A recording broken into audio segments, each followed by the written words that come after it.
Ankafaliana tanteraka indray tompoko lasy tompoko vavy no androsoanay ao atokantranonao mety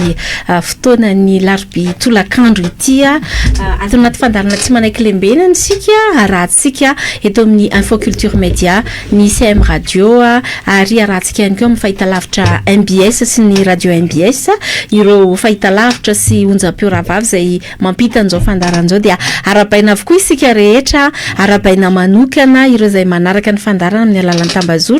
amreo pejy samihafa izany ialana tsiny ety ampiandohana ny fahatarana satria andeha tsy atao hoe manao zavatra tsy mora efa hoe aloha rehefa manao dia manao tsara satria mbola nisy ny andraikitra izay tsy maintsy misahanina kanefany everina rehefa tena fotoana ngeza be ary teboka tsy azo atao ambany zavatra ao anatin'ny izay tolona imatymatesany vahoaka malagasy rehetra ny tsy maintsy ifampiresadresantsika amin'ity tolakandro ariva ity dia hoazavaina ihany atsiprian'izay rehefa aveo fa amin'ity an'ity dia miaraka manolotra amiko ny fandaharana ny namana Fanira Zafimanatany izay isaorana azy be dia be miaraba Fanira tonga soeto indray aloha tsika da eny ary dia miarabantsika isa tokantrano izay manaraka mivatana ny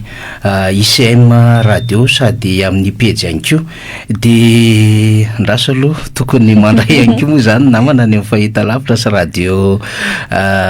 namana any dia ho hitantsika eo ihany izy efa maray very zareo fa tokony handray ny fandarantsika zany ny MBS amin'izao atoandro izao ihany koa zany dia ny mpanaraka rehetra satria maro ihany koa manao partage nareo ataovy tena partage tena faratapony be mihitsy ny fandarantsika satria dia goavana ny zavatra horesahana amin'ity androany ity hisaorana ny namana teknisiana haombadiky ny sary sy ny feo mampifandray antsika isa tokantrano tsarakaraiky any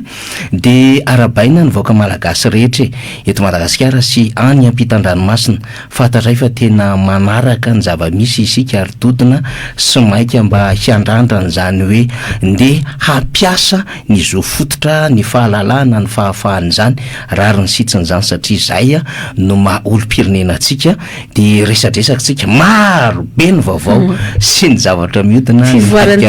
sy ny fivoarany izay ny antom-pisitsika manentana manazava samy mpanao gazety ihany koa tsika mianadaly lera faralahy zany dia maka ny andraikitra ihany koa moa zany akoatra ny andraikitra maha olo-pirenena eo anatrehan' izao zava-misy izao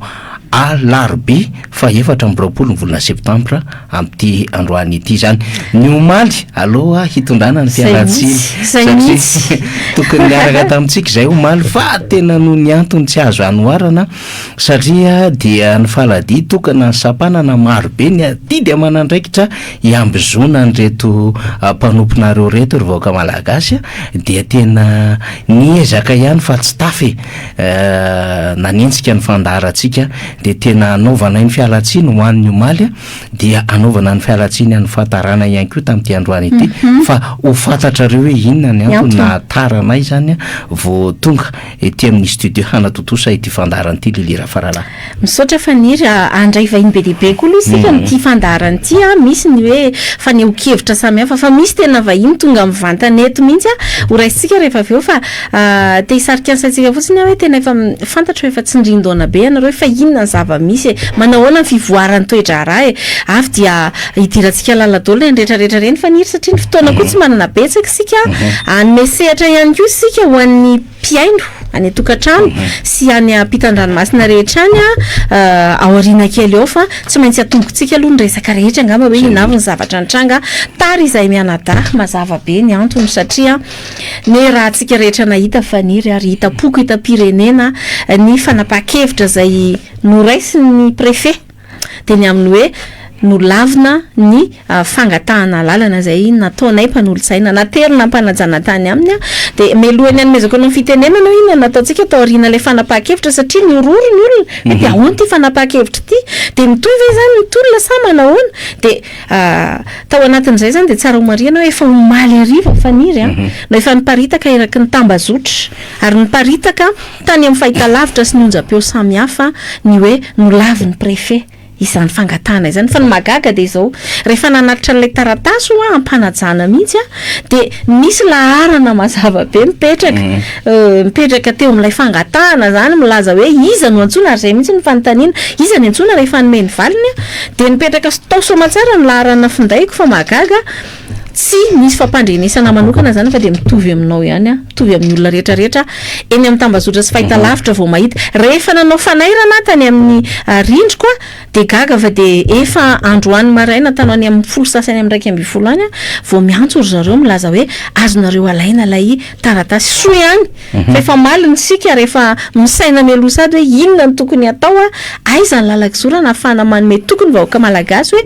tena manao fitakiana ao anatin'ny faritry ny lalàna tsara sika fa tsy manaonao foana de na de tara aza vao azo zay taratasy zay de afaka androsy ihany tsika tamin'ny dingana zay nataontsika teo faniry antony nahataratsika de ameko anao ny fitenenana fa ao aorian'ny fanazavanao kely an'izay de ho ampidiritsika ihany koa ny vahiny efa tonga ao de miara mitafatafa eto eny ary ny vahiny moa zany zay avelatsika izy aloha iaraba rehefa aveo sady mba iomana antsika ihany koa zany dia ny fianakaviam-be eo anivon'ireo mpikatroka syndikaly zay eo anivon'ny tontolo ny asa-panjakana SSM zany de ny filohany zany Andriamatoa Herzo Randrena Valina Herzo Randrenavalina Ramanambola Herzo zay no vahintsika filohan'ny syndikaly SSM zay hivaronana Saint-Pidou mazava ho azy syndicat mpiasa douane moa zany fa manana kaskety zay ao anatin'ny tontolon'ny asa izy de mpiasa olom-pirenena ihany koa de arabaina Andriamatoa président aloha zany tonga eto amin'ny fandarana tsy manaiky lembenana iara ifampizara hevitra hitafatafa aminay Mianada amin'ity tolakandron'ny alarobia fa 7 volana septambra ity. Miaraba nareo Mianada, miaraba ny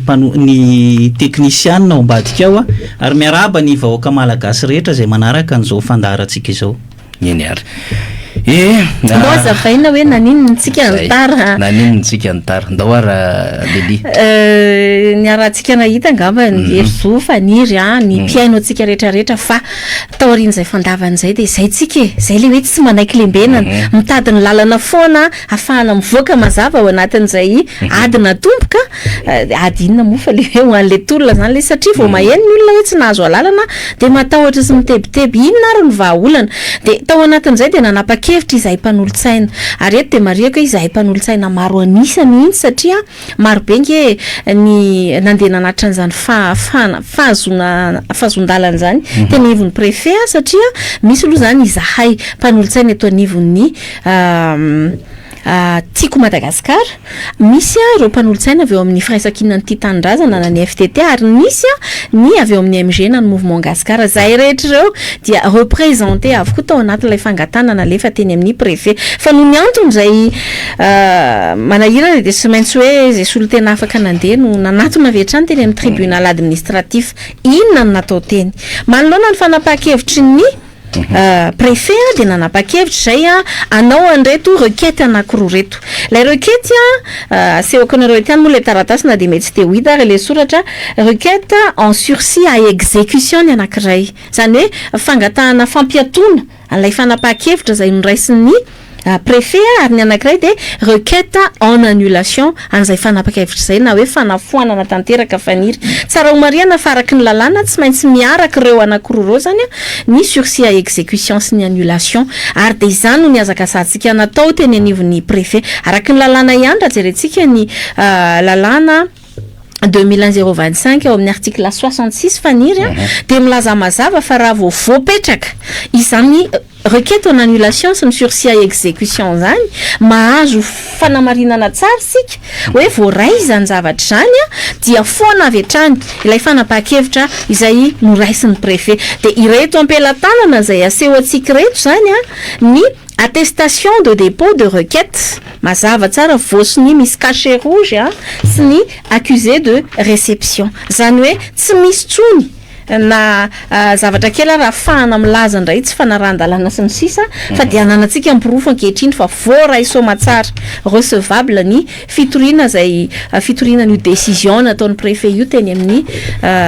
nataon'ny préfet teny torianay teny amin'ny tribunal administratif ny dikany a foana avy hatrany le fanapa-kevitry préfet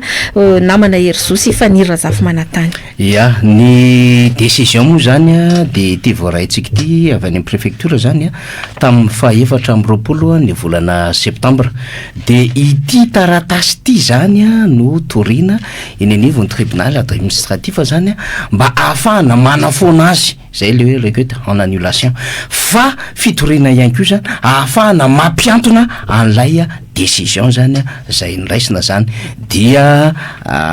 lavalava ny pejy manazavan'izay zay nomaniny ireo mpanolontsaina ny tanàna zany zay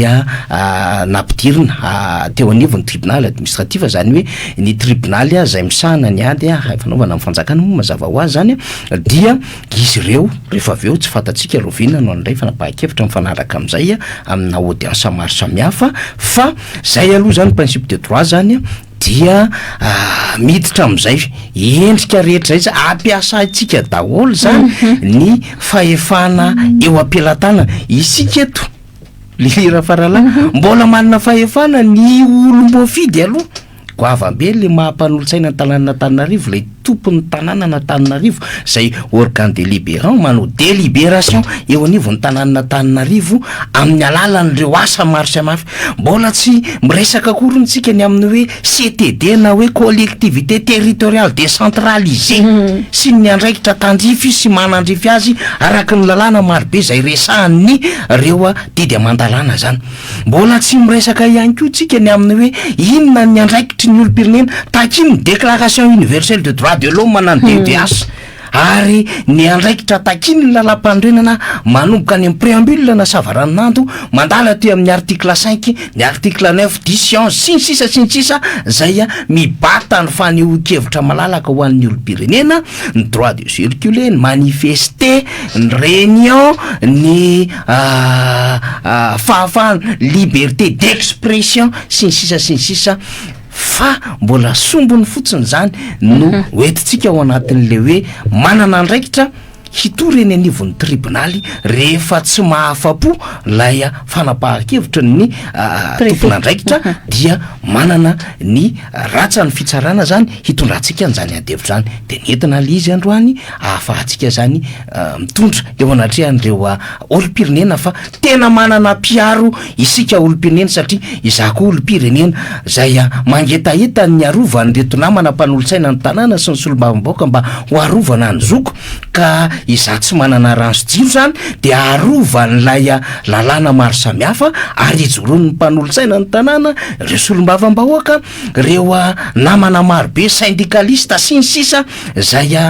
tena mba miezaka mampiasa ny lalàna sy ny fahefana rehetra eo an-tanany zany mba tsy iraviravitana antsika vaoka ny amin'ny hoe ahoana no ahafahana hiaro ny fahafahako zany ny fahafahantsika zany de zao miezaka mampiasa ny lalàna manokatra ny lalany ahafahana manetsika ny fanara-pitsarana sy ny lalàna sy ny zotsika rehetra zany ny olombafiditsika eto Antananarivo ary ny amin'ny mahafinaritra ihany koa zany mahatsapan'izany ihany koa zany ary mbola mitaona ny namany indrindra ny eo amin'ny tontolony zany hoe syndicat zany de miaraka mijoro satria ny syndicaliste ihany koa dia miorina anatina lalàna ary tena miasa anatina lalàna ary zay le droit syndical zany petraka ny zavatra resahana anatin'izany na ny lalàna ny asa na ny fomba fanehoan-kevitra sy ny sisa tatoato moa natao anatin'ny taona vitsivitsy de bafoe mihitsiny zany syndicaliste maneho hevitra samborina vetrany dia anaovana ny raharaham-pitsarana de sous contrôle judiciaire dia sazo miantona sy ny sisa ary tsiraina roa efa nandalo an'izany ny paramedy efa nandalo an'izany ny mpampianatra teo anivon'ny CCS sy ireo teo anivon'ny sehatra tsy miakara tao anatin'ny knapsa maro be zay le fahafahana idivantsika sy ijorotsika fa eo moa ny tena pahay azy ny lehibe an'ny syndicat iresaka zavatra maro be lilera farana sy ny fahitan'ny Herzou ihany koa ny zavatra rehetra nitranga tamin'ity raharaham-pirenena ty amin'izao fotoana iresantsika zao Ya ny zavatra tiako mariana somary amelabelatra kely ny voalaza ny lalam-panorenana satria ny tany maha-républicaine antsika dia voafehan'izay ny lalam-panorenana izay. Iza moa no nametraka nyity lalam-panorenana ny république faefatra ity dia ny fitondrana amin'izao fotoana izao. Misy zavatra maromaro satria rehefa miresaka tsika dia ilay fahafahana, ilay zo izay fahafahana miteny, fahafahana maneho hevitra no mitediavin'ny fitondram-panjakana ho hitsakitsahana. Mazava ny voalaza ny article 10 amin'ny constitution zany. Les libertés d'opinion et d'expression, de communication, de presse, d'association, de réunion, de circulation et de conscience, de religion sont garanties à tous et ne peuvent être limitées que par le respect des libertés et droits d'autrui et par l'impératif de sauvegarde de l'ordre public, de la dignité nationale, de la sécurité de l'État. Mazava zany zay.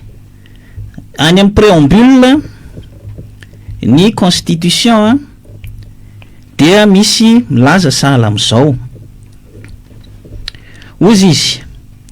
considérons que l'épanouissement de la personnalité et de l'identité de tout Malagasy est le facteur essentiel du développement durable et intégré dans les conditions sont notamment la préservation de la paix, la pratique de la solidarité, le devoir de préservation de l'unité nationale dans la mise en œuvre d'une politique de développement équilibrée et harmonieux, le respect et la protection des libertés et droits fondamentaux, l'instauration d'un état de droit en vertu duquel les gouvernants et les gouvernés sont soumis aux mêmes normes juridiques sous le contrôle d'une justice indépendante, l'élimination de toutes les formes d'injustice, de corruption, d'inégalité et de la discrimination, la gestion rationnelle et équitable des ressources naturelles, le développement de l'être humain, la bonne gouvernance dans la conduite des affaires publiques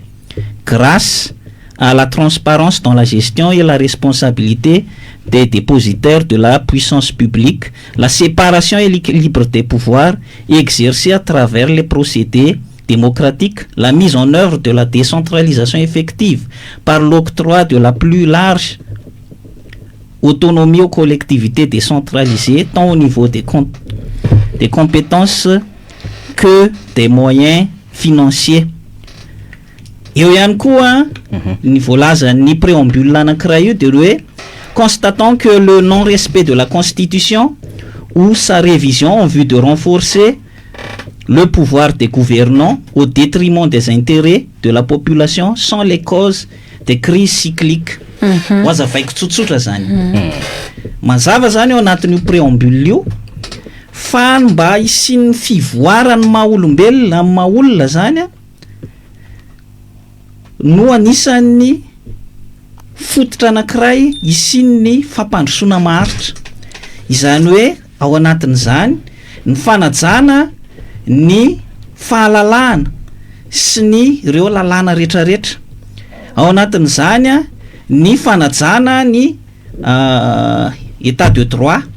na ny fanjakana tan-dalàna. Ao anatin'izany ny fisiana fitsarana mahaleotena. Ao anatin'izany ny fanafoanana ny resaka tsy fitoviana zo rehetrarehetra, ny fahalovana ny kolikoly. Ao anatin'izany ny fanjakana tsara tantana. Ao anatin'izany ny fisaraha-pahefana. Ao anatin'izany ny fanomezana ny namoty décentralisation, fitsinjaram-pahefana. Izany rehetra zany ve najainy ty fitondrana ity, satria hitantsika tsara fa tsisy tsy mimenomenona amin'izany resaka fitsarana izay tena tsy mahaleo tena, satria ny antony dia tsotra hoe voabaiko ny mpitsara amin'izao fotoana izao. Rehefa olona tsy mitovy hevitra amin'ny mpitondra dia vetivety kely de mihinana. Zay mihitsy. Zay ny zavatra misy. Ary rehefa akamakama mpitondra no toriana dia miantona any fotsiny iny. Zany ny zavatra misy amin'izao fotoana izao. ao anatin'izany manahoana ny vondrom-bahoaka itsinjara-pahefana move ka tena manana ny moyen rehetra izy move ka tena omena azy tokoa izay voalazany lalàna hoe tena tokony ho azy tsy misy zany ao anatin'izany a ny fiarovana sy ny fanajana ny fahalalan'ny olona tsirairay hitantsika angambany fa misy karazany roa misy a rehefa ny akaiky ny fitondrana no maneho hevitra tsy mila mangataka autorisation akory hitantsika angambo reny mpivarotra izay a etsehana de tsy mila korotana sy ny sisa izay ity nge tsy resaka hoe korotana ny zavatra ataonareo tsy ho korotana ny ataon'ny mpanolo-tsaina ny tanàna fa mitaky an'lay hoe omeo jiro omeo rano ny vahoaka malagasy oka izay ny délestage inona moa ny korotana resahan'ny mpivarotra amin'izany fa hita le izy hoe misy manipulation politique de diavina izay idininy samy vahoaka zany samy olo-pirenena rehefa tsy voaja zany reo resaka rehetrarehetra zay nyteneniko reo de tsy misy zany aloha mazava ho azy ny fanajana nylay lalam-panorenana satria izy mpitondra am'izao fotoana izao no nanao ny lalam-panorenana dikan'izay tsy misy le nefa ry zareo dia tonga saina matoa izy nametraka ny hoe ny tsy fanajana ny lalam-panorenana na ny fikasany ny mpitondra anamafy ny fahefany no mitarika ny crise cyclique na ny korotana nisy foana teto Madagasikara inona zany ny vahaolana amin'izany raha ny vahaolana amin'izany a de tsy misy afa-tsy ny fanajana ny lalam-panorenana ny fanajana ny lalam-panorenana de mazava ho azy fa ny hoe ny lalàna izay manome ny zofototra tokony isitrahan'ny vahoaka malagasy eo a ihany koa ny fahalalan'ny olona maneho ny hevitra ny fahalalahana maneho hevitra manko itsiko kely ilay ramatoa sénatrice izay nilaza tamin'ny fotoana tamin'ny voaingana ny hoe tamin'ny 2016 raha ohatra ka niteny an'ireny zavatra ireny a dia satria tsy nahazo fitondrana fa amin'izao kosa efa mba atao anatin'ny rafitry ny Sénat zany ka afaka miteny mialatsiny a fa tamin'ny 2016 zany ny député mapara 7 ny sénateur mapara anakiroa zany hoe nanana ny fahefana afaka ny teny nandoda-tabatra tany anatin'ny parlement zany ny mapara tamin'izany fotoana zany fa naninona tsy mbola voavaly izy satria ny antony a de mety tao zany ny mety hoe fitavozavozan'ny mpanatanteraka tamin'izany fotoana zany naninona ara no nilazan'izany fotoana zany ramatoa sénateur zany satria ny antony de tsotra ihany a te hitarika ny olona izy hidina an-dalambe satria zay le zofototry ny olona ankehitriny izy a laviny zay fa lazainy fa efa ao anatiny fa tsy ianao rery ange ramatoa n'olo-pirenena ka afaka miteny zay vao hoe anjely ianao satria afaka miteny ka rehefa any amin'ny mpanohatra ianao dia tsy mety daholo ny ataony ao na de namanao ary ny ao anatin'ny député 7 sénateur anakiroa fa rehefa mpitondra indray ianao de lazainao fa hoe efa atao anatin'ny ianao rery ny mahazo toerana de efa mety zay satria ianao efa miteny tsia ny fahalalahana maneho hevitra de tsotra misy ny fahalalahana miteny ary anitsiko an'ilay ministry ny serasera sy ny kolotsaina izay milaza fa efa malalaka ny FB efa mahavaka miteny tsia ny fahalalahana miteny sy ny maneho hevitra de mazava ho azy miteny aloha ny alalan'ny FB amin'ny alalan'ny Hainao Manjery fa maneho hevitra dia eny an-dalambe hitantsika tsara tsika tsy itsika mihitsy no maître amin'izany antsoina hoe démocratie zany efa nisy zany tany États-Unis izay efa tany amin'ny 1776 zany firenena amerikanina zany no miteraka sy ny forona isika tety amin'ny 1960 izany hoe efa dadabe zany firenena zany izay nampianatra atsika n'izany démocratie zany ary tany a Grèce tany amin'ny fotoan'andro moa zany izay tena nipoirana zany antsoina hoe démocratie zany a dia mazava be fa ny dikan'izany démocratie zany de fahalalahana miteny fahalalahana maneho hevitra ny fahalalahana maneho hevitra dia tsy aty amin'ny micro ihany fa eny an-dalambe koa rehefa misy zavatra tsy mahafaly. Ny andraikitry ny mpitondra fanjakana de mazava be ao anatin'izay zavatra izay, ary zay ny tenenako hoe tokony mba mahay mandray lesona ihany isika mpiasa-panjakana, satria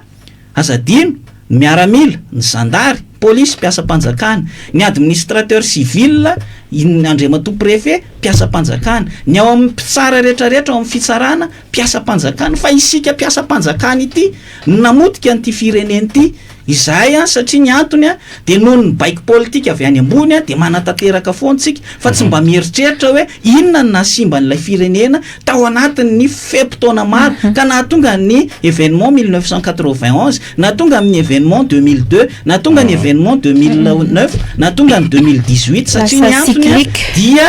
ny antony de tsotra ilay fahalalan'ny olom-pirenena maneho hevitra mihitsy no ndraindray hitsakitsahantsika, ka ndraindray tsy avelantsika ny olona aneho hevitra. Ny any an-dafo maninona afaka maneho hevitra, manodidina fotsiny ny mpitandro ny filaminana mijery an'ireny hoe mpanao kasy reny, ka rehefa misy ny manao kasy de misambotra, tsy manakana mihitsy ny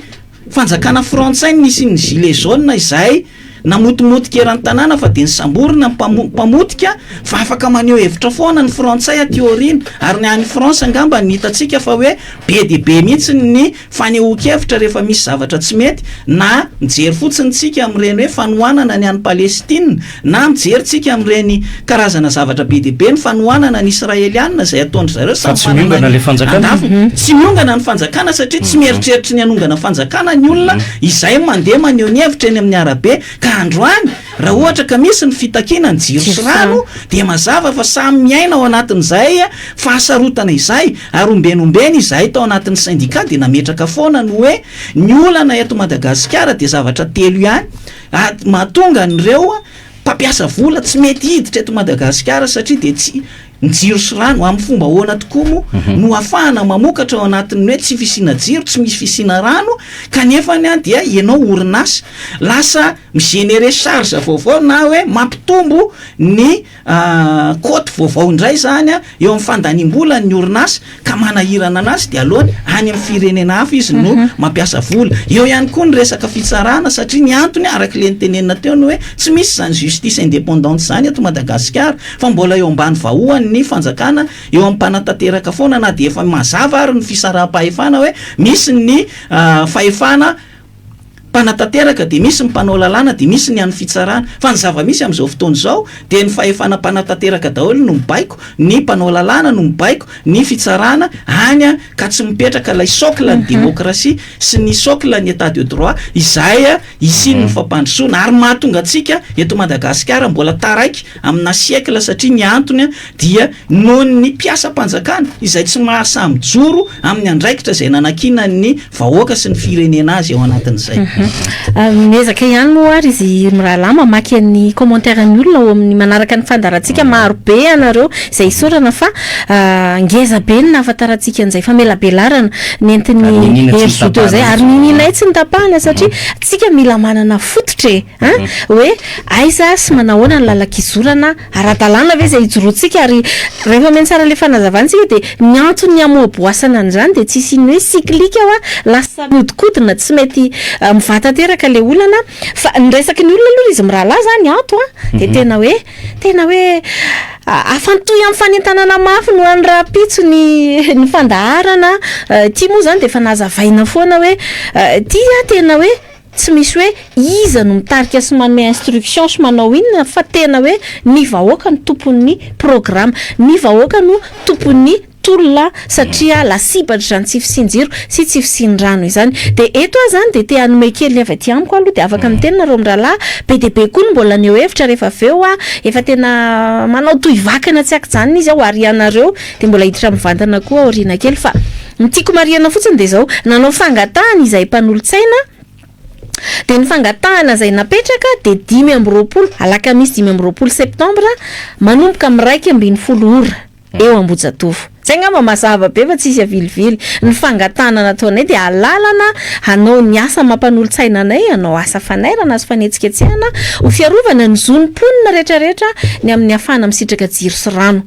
am'raiky ambiny folora ny fotoana ao anatin'ilay fangatahana alalana. Rehefa napetraka ilay requête nazavainantsika teo, requêten'ilay sursis à exécution sy ilay annulation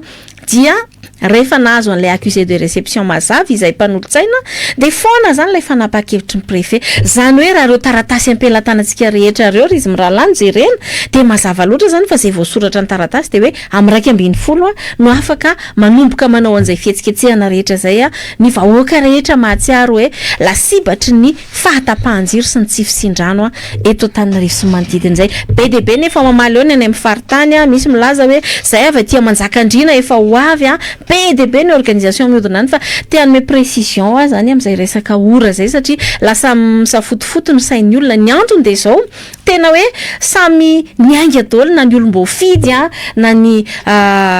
olom-pirenena samy tena niainga hoe ny s'auto-organisera zay ny ilazako anazy ary mbola hoarantsika rehefa aveo ngamba rehefa maka ny anjara ndraikitra tsy hanomezantsiny anizaniza mihitsy zany tsy resaka hoe fisarahan-kevitra le izy fa tena hoe mitady ny hafanampo ampahomby an'ilay tolona ho ipakany amin'ny tompony andraikitra ilay fitakiana ka misy aza ny fanambarana zay nirahanay nanao ny mpanolotsaina eo anivon'le anankitelo nyteneniko anareo teo hoe ny FTT, ny MG ary ny TIM, eo ihany koa ny solombavam-bahoaka eo anivon'ny firaisan-kina tsy Antananarivo rery fa hatramin'ireo any amin'ny faritra miaraka amin'ny mouvement gasikara satria ny solombavam-bahoaka gasikara feno soa de niaraka tao anatin'izany ary raha misy fotoantsika faniry tiako alefatsika iarahana mamaky miaino izany fanambarana zay natao omaly zany antony koa tsy nafana nanao ny fandarana fa teny kely zany hoe tena andrasan'ny olona amintsika telo da zany eto de hoe ahoana ny atao ahoana ny fanentanany amin'ny rapitso de tsy maintsy nivoaboasako zay resaka teo zay ary fa satria moatsika zany manana vahiny ary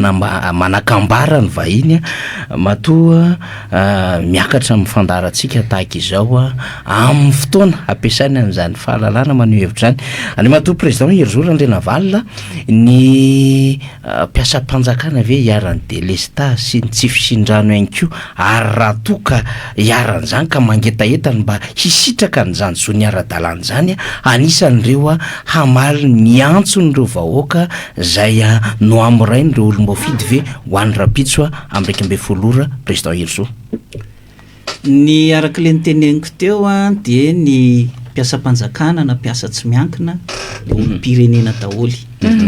ary rehefa olom-pirenena izay dia nandritry ny amam-polo taona zany tsika teto ny jaly tamin'ity resaka délestage ty fa ny fitondram-panjakana amin'izao fotoana moa zany efa 7 taona izy no teo amin'izay maha 7 taona azy teo zay dia mbola tsy nahita vahaolana izy. Miteny moa zany iverenako ihany fa ararotina ny fotoana ohatr' zao le ramatoa sénatrice anankiray iny zany anisan'ny teny hoe ny amin'izao efa manao ezaka fa ny fitondram-panjakana rehetra teo aloha dia tsy nanao ny inona daholo dia everiko hoe miezaky ny manadiso any tantaranisy angambany zany olona izany satria ny antony dia zany projet saofoka sy volobe zany efa tamin'ny fitondram-panjakana teo aloha zany no efa mikirakirainy efa nataon'ny projet rehetrarehetra fa miala moa izy rehefa tonga ny fitondrana ny amin'izao fotoana izao dia niantona tany ireo projet ireo ngamba ny tamin'ny herintaontsika vao nahenona tamin'ity taona ity ny amin'ny hoe fitohizana zany projet zany na ninona naantona tao anatin'ny enitaona kanefa ny zavatra tokony efa tokony ho vita raha ohatra ka tena nanana an'izay hoe volonté politique na nisin'izay resaka hoe continuité de pouvoir zay ny fitondrana amin'izao fotoana izao ka noho izany zany arak'izay teneniko teo zay hoe mijaly daholo tsika menakavy ary anisan'ny mahatonga ny fiemorana ny toe-karena eto Madagasikara de noho ny tsy fisina jiro sy ny rano. Imbe dehibe ny mpiasan'ny jirama rehefa miteny dia rehefa manazava de mazava le izy fa tsy noho ny faotiny mpiasan'ny jirama ary rehefa nentina teto amin'ity fandaharanareo teto ty ngamba ny fanazavana momba n'izany zavatra zany fa le izy dia noho ny tsy fananany fitondram-panjakana ny volonté politique amahany zany olana izany dia areborebo moa zany tsika ao anatiny kefa misy an'izao efa tonga ny 105 mégawatt iza moa ny garantie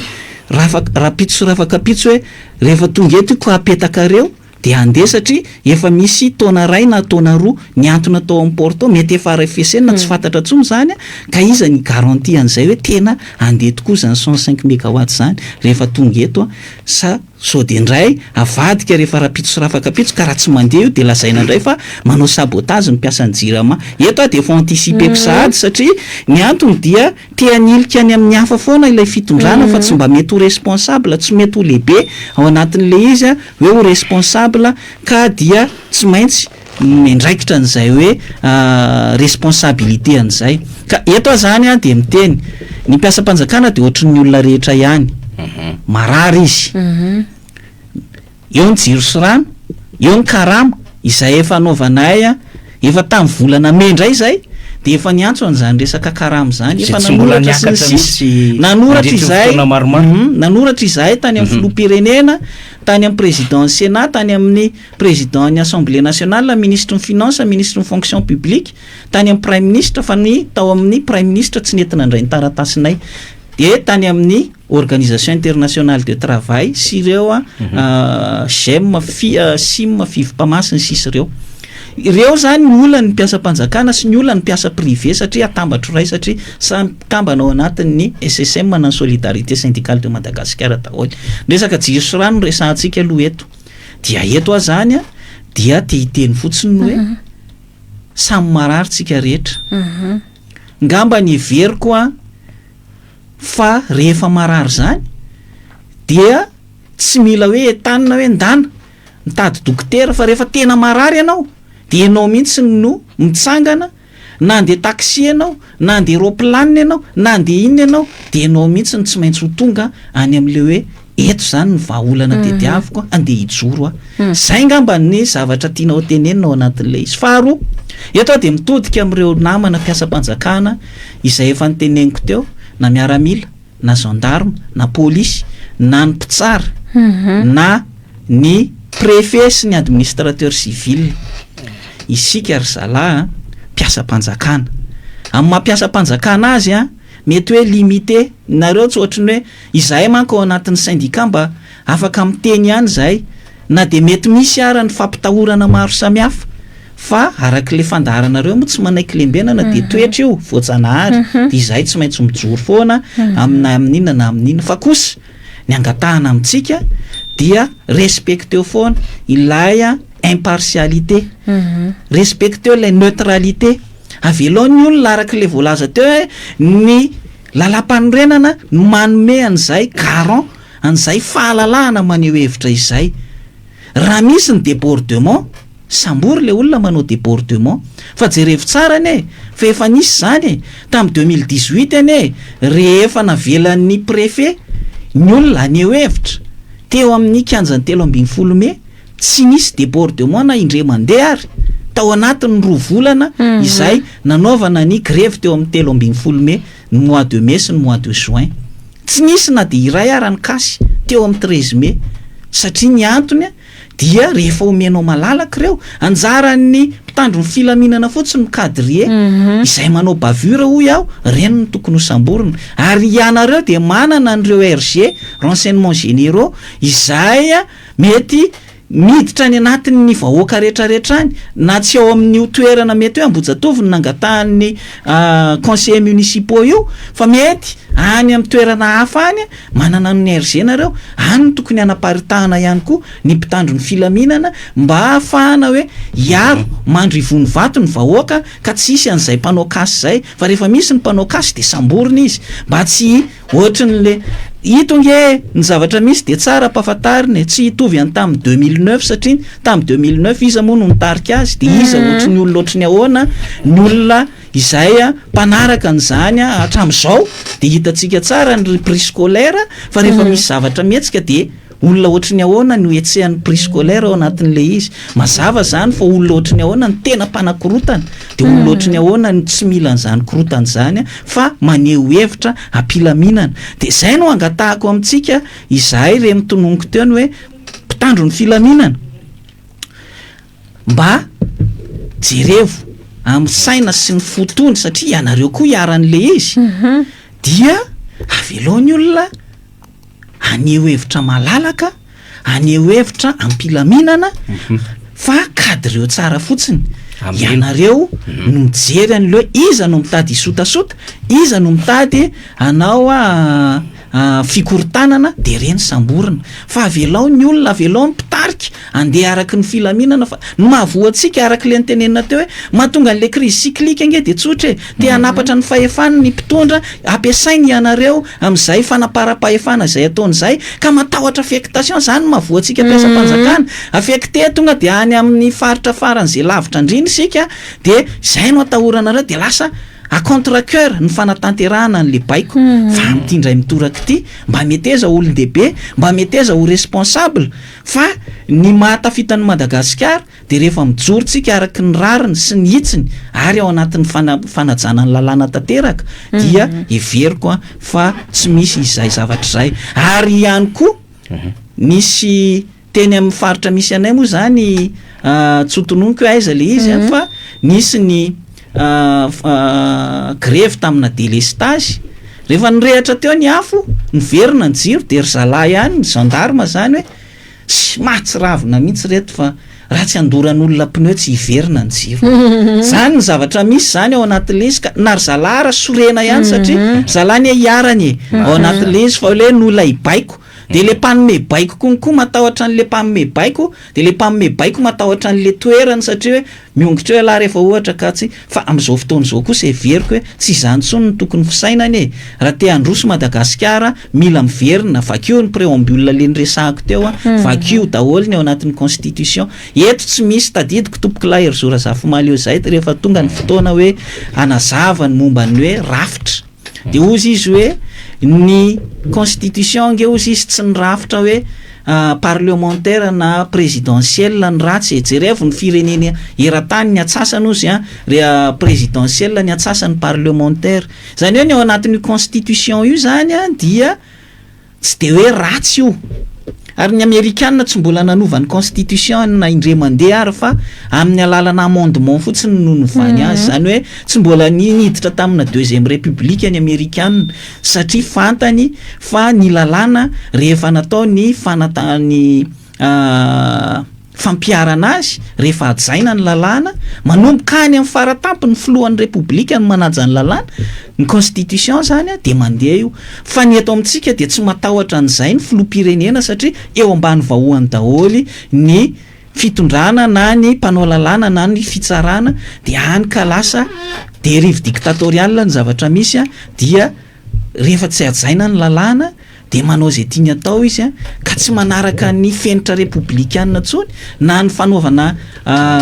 teti-bola ary dia tsy manaraka an'izay tsony fandanim-bola de tsy manaraka an'izay tsony fa lasa pilotage à vue sisa ka de mieritreritra misy fandresen'ny barea de anao vilaza tsy ratsy zany fa kosa ny tokony misy priorité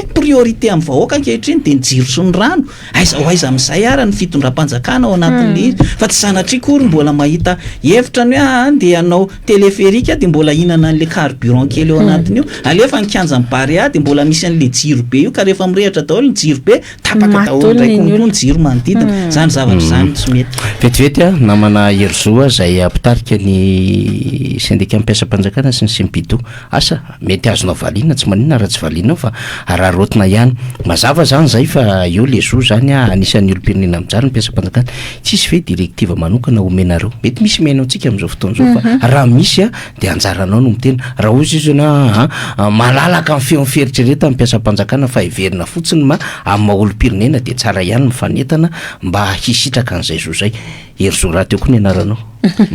ya efa somary nyteneniko teo le izy hoe raha misy olona marary anankiray de ngamba ny tsy hoe tanina intsony izy hoe ndana mitady dokotera fo faty eo ianao fa anjarany tonga de hitsangana andeha hitady dokotera zay zany ho atsika efa mpitolona ao anatin'ny syndicat de mazava zay tsy mila tanina ntsony fa tonga de mijoro ao anatin' zany zavatra zay edivana ho an'ny be sy ny maro zay fa ny ho an'ny mpiasa-panjakana zany dia mazava be araky le nitenena teo ny hoe ny ity hetsika ity dia spontané zany hoe tampotampoka atao anatin'ny fotoana foy tsy nafahana nanao assemblée générale ohatrinay zao araky le niteneniko teo hoe ilay karama teo mbola ho avy ny fiantsona ny mpiasa-panjakana rehetra izay mba sy ny mpiasa privé ahafahana manao assemblée générale aoriana kely ao tsy maintsy ampiomanina ao anatin'izany satria zay no tsika arak'le teneniko teo hoe ny izahay de fatra-panaja ny lalàna ao anatin'ny rafitra de ny fanajana n'izay hoe misy ny assemblée générale dia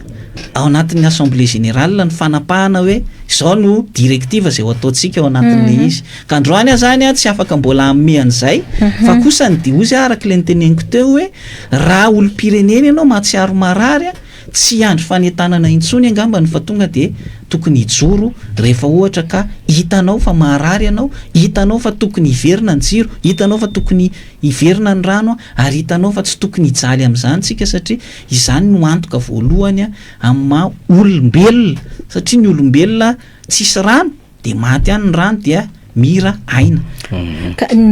zay indrindra mantsy misy hatra matsikaiky any ry zimbrala fa ho tantaraiky kely le izy fa aleoha fina fitsikina ihany aloha eo ara ny tolona atao satria rehefa nanatitra n'le atotantaratasy a tany amin'ny tribunal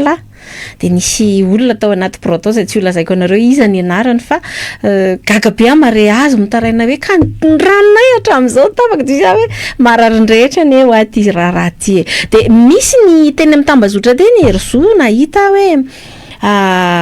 fanambaran'olona fotsiny mandeha moa zany arak'izay hoe ianao no manainga tena rehefa marary de nisy ny teny hoe ny mpiasa-panjakana dia tsy hiasa fa hivoaka ny toeram-piasany eny ambaravarany toeram-piasany tsy hiasa ho fiombonana ao anatin'izao etsika zao mandiso na manamarina an'izay ve ianao sa ve raisitsika le izy hoe ohatran'ireny hoe initiative raisin'le olona manokana de mifanentana izy eto zany tsy tokony misy hoe iza no melohanao manokana raha mandray fanapa-kevitra misy zao any amin'ny onjam-peo misy fanentanana hoe amin'izao ora satria zay no hitany hoe mapety an'izy de miainga le olona fa io zany tsy misy hoe zay baiko sy instruction miainga avy amin'ny tsy manaiky lembenana ny raisitsika eo aloha ataontsika mazava mihitsy satria any vahoaka le etsika ary eto de tena mandiso tanteraka n'ilay filazany ary izy amin'ny rahalahy hoe mitady fanakorotana raha mandinika nareo ny faneho-kevitry ny pomba sy mpanasoaso ny fitondrana rehetra de hoe tsy mila korota izy aloha no tena ikorotana sika ikorotana ve tsika ampafantatra ny commune ikorotana ve sika andeha hakalalana any amin'ny préfet teneniko anareo amin'ny rahalahy fa raha najantsika fotsiny io tam'le hoe nolavy ny préfet zava-doza ny tranga rapitso fa mbola mitadiny tsisy ny korotana ndikan'ireto taratasy be de be hoentina mamonjy atsika reto ndikan'izany a tapao mihitsy aloha le filazana hoe mamboly korotana fa sola le efa zatra-panao azy no manao ary eto de tsy arotro mihitsy ny miteny aminareo hoe move andre mato préfet tena mitodika aminao a nangataka lalana taminao ve ny teny be ririka androany raha nisy ny fangatahana lalana tena mba asehoanay manaova famirina mpanao gazety ity ny fangatahan'zareo anao an'iny fihetsiketsehana iny midina an-dalambe sady nisy fitoanana sady midina an-dalambe nisy fitoanana fifamoivoizana miaraka amin'ny banderole goavana de izao tena asehoanay amin'ny alalan'ny mpanao gazety tompoko hoe aiza ny fangatahana lalana nataon'ireny olo ireny raha nisy ary inona no valy teny na valinao ny a tena tsotra e samy vahoaka malagasy ary za tsy mankala mihitsy ampivarotra ao be oririka zay mampalahelo fa ampiasaina kanefaarany hoe diva ary zareo tena mijaly amin'izany rano reo no milahatra bidon eny amin'ny pompy a de ozy izy a hoe aza asina mizana tsindrinila fa io aneo a le mamparomotra amin'ny vahoaka e ny soratra masina ny teny hoe lozan'izay avy ny fanafitoinana ry izy amin'ny rahalahy de ohatrany hoe rangitinao mihitsy aloha lo tonga ny amin'le fatezerana raha ny sary misy zany zao de mandrangitra ny mpanoasoso ny fitondrana milaza hoe mikorotana e mandrangitra ny any amin'ny préfet mandany fangatahtsika fa itsika tena mandravina le mikototona hoe ndaondray ary hitady lalana e ampaharadalana le izy e tsisy ny fifandonana ka zay no eo aloha le fantaniko ray teo zay teneninao zay ny ahitana n'le hoe justice à deux vitesses eto Madagasikara ny sasany tadidinareo ngambany raha ohatra ka nisy ny lamma zay napetraky ny tao amin'ny commune Antananarivo renivohitra dia nisy an'ireny grève nataon'ny mpivarotra izay teo Analakely reny izay nanapaka ny fifamoivoizana tsy nisy ange tao anatin'ireny ny hoe autorisation avy any amin'ny préfet fa mampalahelo rehefa ohatra ka olona mitako ny zoany ohatranay ao anatin'ny syndicat izay andro 1er mai mangataka alalana dia misy fotoana tsy omena mihitsy izay zany ao anatin'le izy zany au nom ny SSM tsy omena fa sofa misy an'ireo syndicat afo reo noentinay manao fangatahana mba ahafahanay makalaza n'le fetiny voalohany volana mai fa izany zavatra zany mampalahelo eto amintsika ka raha mbola ohatra zany foana hoa mbola veriko ny toetsaitsika mpiasam-panjakana tsy androso mihitsy ny firenena ary isika ianareo izay nanao an'izany no fosotra voalohany mahatonga an'izao firenena zao anaty lavaka tena mialatsiny amin'ny teny an'izany fa fosotra ianareo satria ny antony dia tsy misy an'izay fitovian-jo zay fa rehefa ny olona izay akaikikaiky ny fitondrana satria mety manohana anazy dia avela anao an'izay tiany atao fa ny olona izay mitaky ampahamendrehana mpilaminana tsy avela anao an'izay zay zavatra fosotra voalohany mahatonga an'izao fitotongana ny firenentsika izao faharoa eo amin'ilay hoe misy direktiva ataon'ny namana sasany dia everiko anazy reny zany izay mety mpikambana ao anatiny satria azadiny fa ny mpiasam-panjakana zarazaraina syndicat BDB ao anatiny ka tsy maninona daholo zany ange vao may manatsara ny tolona atsika ao anatiny fa zay araka le niteneniko teo hoe iza dia olona homme de principe zany hoe misy an'ilay principe hoe fanajana ny lalàna fanajana n'ilay statut izay mifehan'ny fikambanana dia tsy afaka hodinganiko mihitsy fa tsy maintsy miandry an'izay hoe assemblée générale zany fa zany kosa tsy midika kory hoe izany dia anakana anleso amin'ny fijoroako eto dia fantatrareo angambany fa por an'ilay hetsika izay ataon'ny tsy manaiky lembenana ary anisan'le olona tsy anaiky lembenana ka ho avy eny natevin-daharana ihany koa anareo ao anatin'izay zavatra zay fa kosa ny araka le niteneniko teo dia hoe ho an'ny mpiasam-panjakana dia mino fa tsy tokony mila entanina ntsony ary raha lelera dia ao anatin'ilay pause déjeuner izay tokony ho tonga mavitsika daholo ny olona indrindra ny manodidina sy ny izay kaikikaiky rehetrarehetra eo izay tokony afaka mijery afaka manatevin-daharana ao anatin'izany zavatra zany satria ny eo amin'ny fisakafoana mpiasam-panjakana matetika amin'ny raiky ambin'ny folo sasany eo foana nge dia efa mivoaka ao anatin'izany zavatra zany ka mino fa araka le niteneniko teo tsy mila nahanentana kory ianareo fa tokony ho tonga atsapa-tena ao anatin'le izy dia samy manatanteraka ny adidiny sy ny andraikiny ao anatin'izany fitakina ny fiverenany jiro sy ny rano zany eny ara tena hamaky fanio-kevitra vitsivitsy zay milatasa da lefa fanambarana lefa vefa président Herzo efa karazana efa namaraparana ianao tamin'ny fanio-kevitra fa aleo fomba foana manko le omena ray minitra io zany le mety misy zavatra goavambe resamin'ny président Herzo akoatrin'ny efa zavatra nilesahana hatramin'izay tena hiperaka eo anatrehan'ny tantara ary ny amin'ny mahafinaritra président Herzo ohatrany tena ao anatin'ny fahatanyrana le mangetaheta tena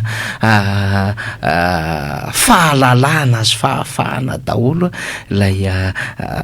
endrika tazana mahafinaritra ary mahita an'le raha aman-dreny ihany koa rehefa fanio-kevitra ny fahita lavitra sy ny sisa tena hoe mandraisa ndraikitra tena mbola anatin'ny fahatanyrana koa président Herzo zany menanao foana ny ray minitra zany ny anakiroa ngamba ny tiako hitodiany ny tanora satria raha tamin'ny fotoan'andronay dia ny tanora no hoavin'ny firenena amin'ny taona 2000 tamin'izany fotoana izany amin'izao fotoana izao dia tsapa fa ny tanora malagasy somary varimbariana dia tsy dia tena miraika firy amin'ilay resaka raharam-pirenena misaotra anareo telo menadalo fa ny zavatra tsapa sy hita dia manomboka amin'ny fo ao anatin'ny tanorantsika eto Madagasikara ny fahalinana amin'ny fandraisana ndraikitra amin'ny raharam-pirenena ka iza zany te hisarika ny sain'ny tanorantsika eto Madagasikara no hoe mila mandray andraikitra tsika mila mijoro amin'ny firenena satria ny antony dia ho aiza ny avenir anareo ireo raha ohatra ka mety hoe manana diplôma ianao kanefa tsisy asa azadino fa ny jiro sy ny rano dia miantoka tanteraka ny fahatongavan'ny olona mpampiasa vola ampiasa ny volany anangana orinasa eto Madagasikara ary ny conditionnalité an'izany développement zany naneran-tany dia ny firoborobony ny investissement direct étranger na ny investissement direct nationaux izay mahafaka manangana orinasa BDB afaka maka nyreny tanora BDB ireny ka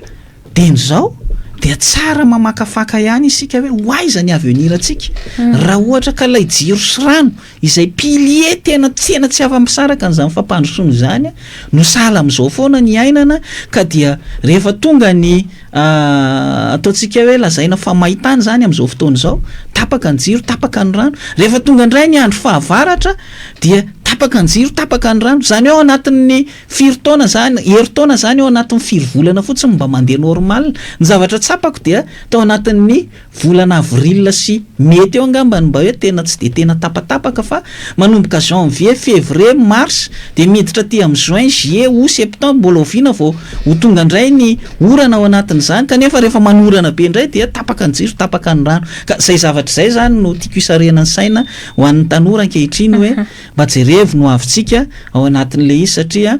raha ohatra ka tanora tsy miasa saina ny amin'ny firenena de very ty firenentsika ty faharoa mitodika amin'ny fitondram-panjakana na dia tsy mieno ary ianareo satria efa betsaka ihany zay fisotomana lakilosi nataon'ny tenako zay raha ho an'ny resaka fari-piainan'ny mponina eto Madagasikara ianareo no afaka mife an'izany filaminana izany ianareo koa no mamboly an'izany korotana izany raha ohatra ka hiditra ao anatin'izay foana hoe rehefa misy fitakiana ampahalalana ampahamendrehana natao nanaraka ny lalàna kanefany dia gejainareo tanteraka ny vavan'ny olona tsy ianao an'izay nefa ny constitution efa nazavaiko taio teo zany tany amin'ny préambule sy tany amin'ny article 10 ny constitution de mazava ho azy fa raha tian'ny fanjakana ny isin'izay hoe avelan'ny olona alalaka anio hevitra de mazava ho azy anie zany manio hevitra ny olona dia makalesona ny jirama makalesona ny ao amin'ny ministeran'ny rano makalesona ny ministeran'ny énergie dia amin'izay fotoana izay mety ho aingakaingana kokoa ny famahana ny olana fa rehefa ianareo no minimikipy ka dia hoe zay de tsy maintsy sakanana amin'ny herina rehetra eo zany no manahirana be satria azadino fa ny olombelona de ohatry ny fotaka io plus piretinao io fotaka io tsy maintsy piritsaka io ka zay zavatra zay zany no tiako etsona ny fanjakana hoe avelaony ny olona aneo hevitra malalaka misy ange ao anatin'ireo mpomba amin'ny fanjakan'ireo miteny an'izany foana fa misy ampahan'olona vitsy izay mi-influencer ny décision ny filoham-pirenena dia manao an'izay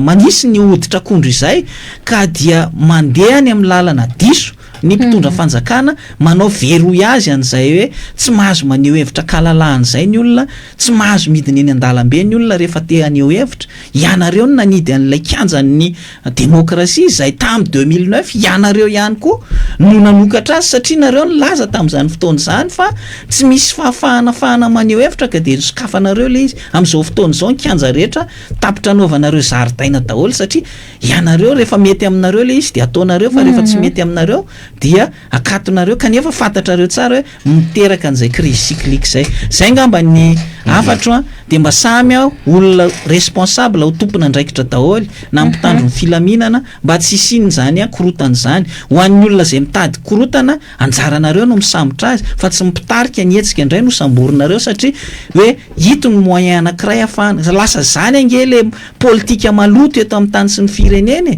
hatramin'ny oviana de isy ohatr'izay foana de zay mahatonga le crise cyclique de lasa mifampiandrikendry-tohana ny mpanao politika sy ny mpanao politika rehetra mpitondra sy ny mpanao zany foana ny zavatra misy lasa tsy firenena normal tsontsika raha izany fa mambany raisa lesona ny zavatra ny seupase rehetra teto amin'ity firenena ty kasitrana be deaibe Andriamatoa Herzo raha manambola le raha manambola ny tadidiko tsara sady filohan'ny Saint-Pidou no filohan'ny SSM ihany koa tena ankasitrana be deaibe mino fa mazava ny afatra tsisy avilivily tsony misaotra indrindra na fohy fotoana fa tolona iombolana izy ty de mankasitraka ao anatin'izay faniry razafa manaka de ankasitrana de omendala ny président zany zava-dehibe mihitsin'izay io mantsika rehefa avy eo amin'ny antso antaroby samihafa fa antraterina ihany zany a ny vahoaka no mitarika eto tsisy mpitarika eto a satria dia ny fiainana ny zony a ny fahalalahany a ny ainy a zany a no adevitra ao anatin'izao resaka izao ya de ny antso antaroby tsy maninona président ny antso antaroby afaka ifampiresantsika zany a 38 65 116 07 averiko any 038 65 116 07 fa zao mialoha zany rehetrarehetra zany mbola tsy mandray alohatsika fa aleo aloha namana teknisianina raha efa voninao lay fanambaranao maly a zay ny raha ny mpanolotsaina ny tanàna Antananarivo a marobe a sy ireo olombofidy a sy olombavambahoaka ho alefatsika zany a mety efa hitantsika tamin'ny fahitalavitra tamin'ireo vaovao samihafa fa ity zany a no manamafy a an'ilay hoe fandraisana andraikitry ny olombofidy eto amin'ny tanàna Antananarivo sy ny manodidina rehetrarehetra zany a hivondrona hifanetana hirahina miaraka amin'ny vahoaka malagasy satria raha ny antso voaraitsika to isy ihany koa ny any Antsirabe a ny any amin'ny périphérique manodidina atsika Ampitandranomasina asa toliara ihany koa raha vaovao samihafa ary atsika hitantsika io ihany zany betsaka koa nanao fanambarana tamin'ity androany ity isy mbola hiditra amin'ny antso antaroby mivatana rehefa avy eo zany fa aleo aloha ty fanambarana zay natao omaly ho an'ny olombofidy zany hoe ny mpanolotsaina an-tanàna sy ny solombavambahoaka ty hoenotsika dia miverina indray zay menata ho toy ny andro zay efa nataonay dia ambarako eto fa tsy ady ho an'ny olona anankitelo ny ady ho an'ny tsy fisin-jiro sy ny tsy fisin-drano fa ho an'ny vahoaka rehetra ary amisy ny fanentanana izay natao dia tsy hoe akory hoe mitarika fotsiny ka mamela ny vahoaka amin'izao fa mijoro eto izahay olombofidy mpanolotsainy tanàna sy olombavambahoaka Antananarivo sy ny manodidina misy mbola avy any amin'ny lavitra aza miaraka eto mitaona antsika hoe mbola niandro fotoana akotr'izao indray ve isika tokony hijoroana 5 septambra ny fotoana ny fanomezantsika amin'ny raiky ambin'ny folo ora ary dia miandro isika satria narana ny antanatohatra rehetra fa mpahafantarana teo anilon'ny commune sy fangatahana lalana tany amin'ny préfet dia inomay fa hamaly ny antso ianareo satria ady antsika rehetra zao ady zao fa tsy ho anay irery ary tsy ho tapena-bava foana ny malagasy isaky ny mitaky ny zofototra izay tokony isitrahana mitodika amintsika rehetra eto Antananarivo sy ny manodidina ireo hitanareo ireo ny olombofidy zay nampindramina rehefa efana manontany nareo izy mitarika ny tolona ny vahoaka malagasy no hitarika ny tolona koa miantso izay ianao zay tapaka rano tsy misy rano sotroana sy sasana miantso anao zay hiara ny délestage na pomba fitondrany ianao na manohitra amin'ny fitondrany ianao miantso anareo mato préfet sy mivady amanjara zay hiara ny délestage ndao hiaraka hitaky aminay miantso anareo mpitandro ny filaminana zay hiara ny délestage ny tokantrano ndao hiaraka aminay miantso anareo mpitsara sy tompona raiky sy ny fitsarana hiara ny délestage ihany koa nareo ndao hiaraka aminay zany hoe miantso atsika rehetrarehetra zay hiara ny délestage tolona ho amin'ny délestage tolona ho amin'ny fakapahan-drano ity ataotsika ity ka zay rehetra nizanizy na farimpiana na inona na loko inona dia ny fotoanatsika amin'ny alakamisy 5 ny volana septambra ho avy izao amin'ny raiky ambin'ny folo ora atoandro dia izay ny fotoana ifanomezana amintsika ary hijoro hiaraka aminareo izahay olombofidy mpanolotsaina an-tanàna Antananarivo sy olombavambahoaka ny Madagasikara izahay nampindraminareo fahefana miantso antsika rehetra ianao ve vonona izahay ireo efa vonona ratsy androany dia iandrovina isika aratsy za ratsy ianao dia iandroniza isika mankasiraka tokola mankatena tovavy tsy manaiky lembenana tsy manaiky lembenana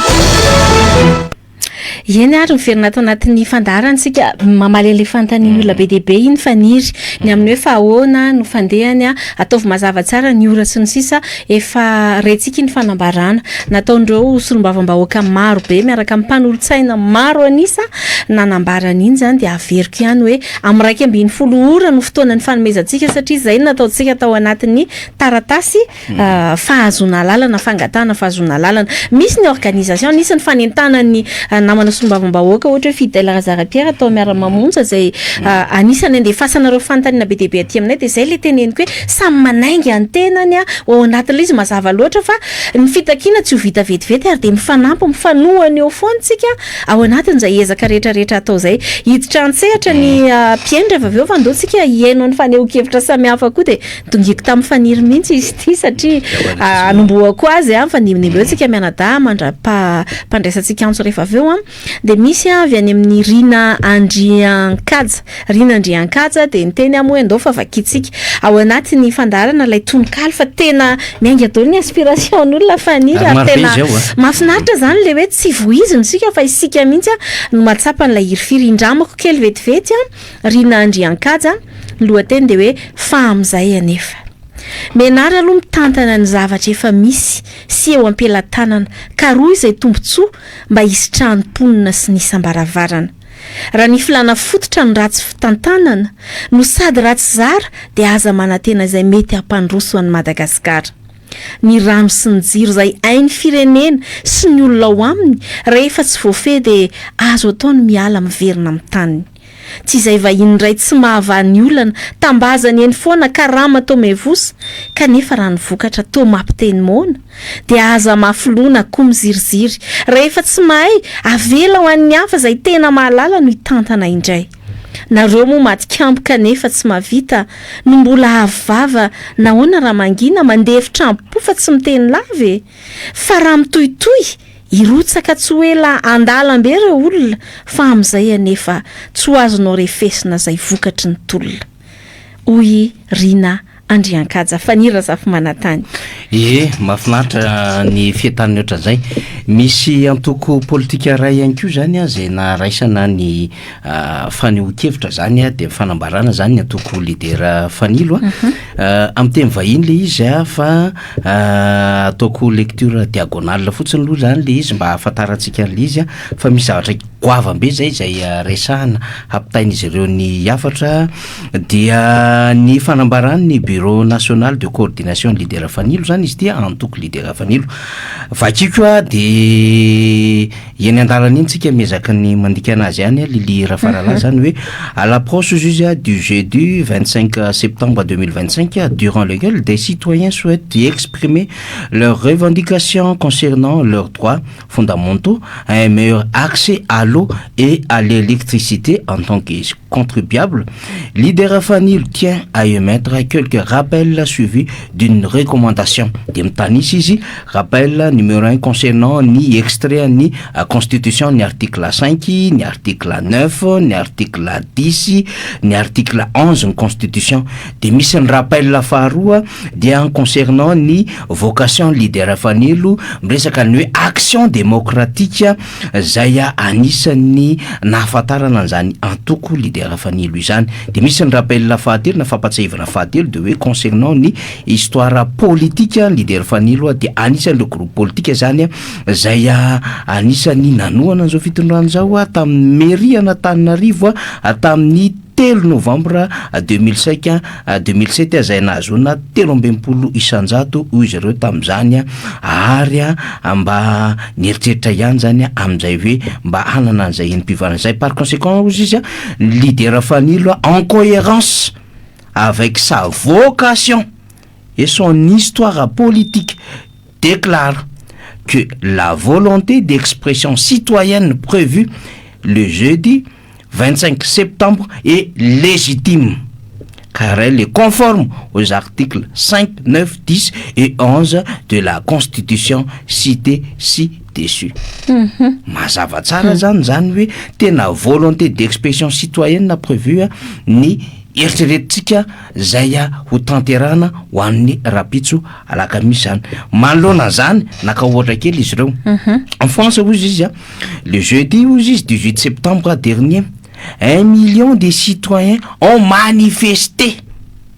Le ministère de l'Intérieur avait mobilisé 80 000 membres des forces de l'ordre, non pas pour empêcher la manifestation, mais pour encadrer et faire face aux casseurs. Mazava be mihitsy an'izay de ny antso ny fandiniany rehetrarehetra za moa ny leader fanilo anatin'izay satria expression des citoyens zany a zay tokony hoe ho encadrena ny manifestation amin'ny 25 septembre io zany a de amin'ny préambule ny constitution moa zany de mametraka mazava hoe le fanahy malagasy qui comprend ny fitiavana ny fihavanana ny fanajana ny fitandrona ny aina ngamba mahadika zavatra betsaka zay a sady mamaky ny miezaka ihany ny andalana iny zany a fa any leader fanilo zay nisy anko zany a ny fikambanana de antoko maromaro anko moa zany a androany a nanao fanambarana satria rehefa eto amiko micro moa zany de fanay zany aza aorianan'le resatsika de efa afaka manomboka miditra anareo amle 038 65 116 07 iendao faniry misy ny antoko takony ny otrikafo a ny ASPM misy a ny vondronkely fanavotam-pirenena misy société civile maro samihafa ny ASPM union de base a zay nanao fanambarana ihany koa tamin'ity androany ity hoe tena manohana tanteraka an'ilay hetsiky ny olom-pirenena rahapiso de ny tanosaindra loha tao anatin'izany zany ny olana sy ny fampanantenana 400 mégawatt de mako adevitra be misy 400 mégawatt zay resahan'ny fitondram-panjakana tany amin'ny taona 2024 tany efa tena vonona tanteraka ary ny mitondra fanjakana ary efa ao ary mpiara-miasa sy mpamatsy volaka nanjo tsy zay ny zava-misy 105 mégawatt mbola efa ampitadiavana zay mbola ho tomina handeha amin'ny lalam-pirenena faharoa no misy amin'izao fotoana zao manaroatra miteny an'izay satria le 105 mégawatt zany de hoe ho installena eny ambony manambola anatin'izay hamatsina le ria zay na ny réseau interconnecté anatananarivo dia ny pitsopitsony anatin'izay de hoe fito bloc moteur fito alternateur de ny telo zany transformateur zany zay zany le ho bataina miaraka an'ireo fil be tabe de mbola misy pitsopitsony ara-taratasy hony zany araka ny nambara minisitra tompon'andraikitra de hoe raha amin'ny herinandro tia na amin'ny herinandro ambony iny na ny ampovoambon'ny herinandro any zany no hiala le entana amin'ny tomasina de efa ny renforcena le tetezana mba hahazaka le 70 tonnes le fitaovana maro samihafa de rehefa tonga zay le lira farala satria le izy zany dia motera be fito be zao zany le izy de 15 watt aby 15 mégawatt avy zany 15 mégawatt fois 7 manome 500 mégawatt zany mahay calcul tsara faniry fa aza matahotra tsika mahay asa marika tsara satria nanao gestion ako dia izay 105 mégawatt zay tsy hoe taterina le izy de tonga de mandeha le 105 mégawatt fa mbola anaovana remontena le izy zany ho assemblena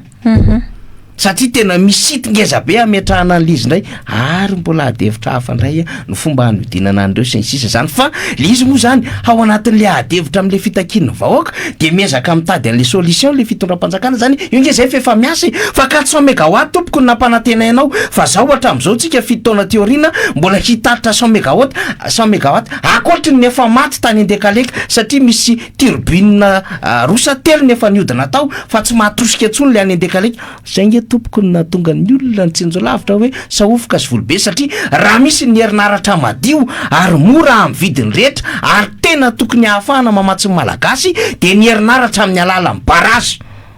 zay ny namorona na nandekaleka sy ireo maro be miparitaka eran'ny Madagasikara ireo sy ny any volona sy ny sisa fa zao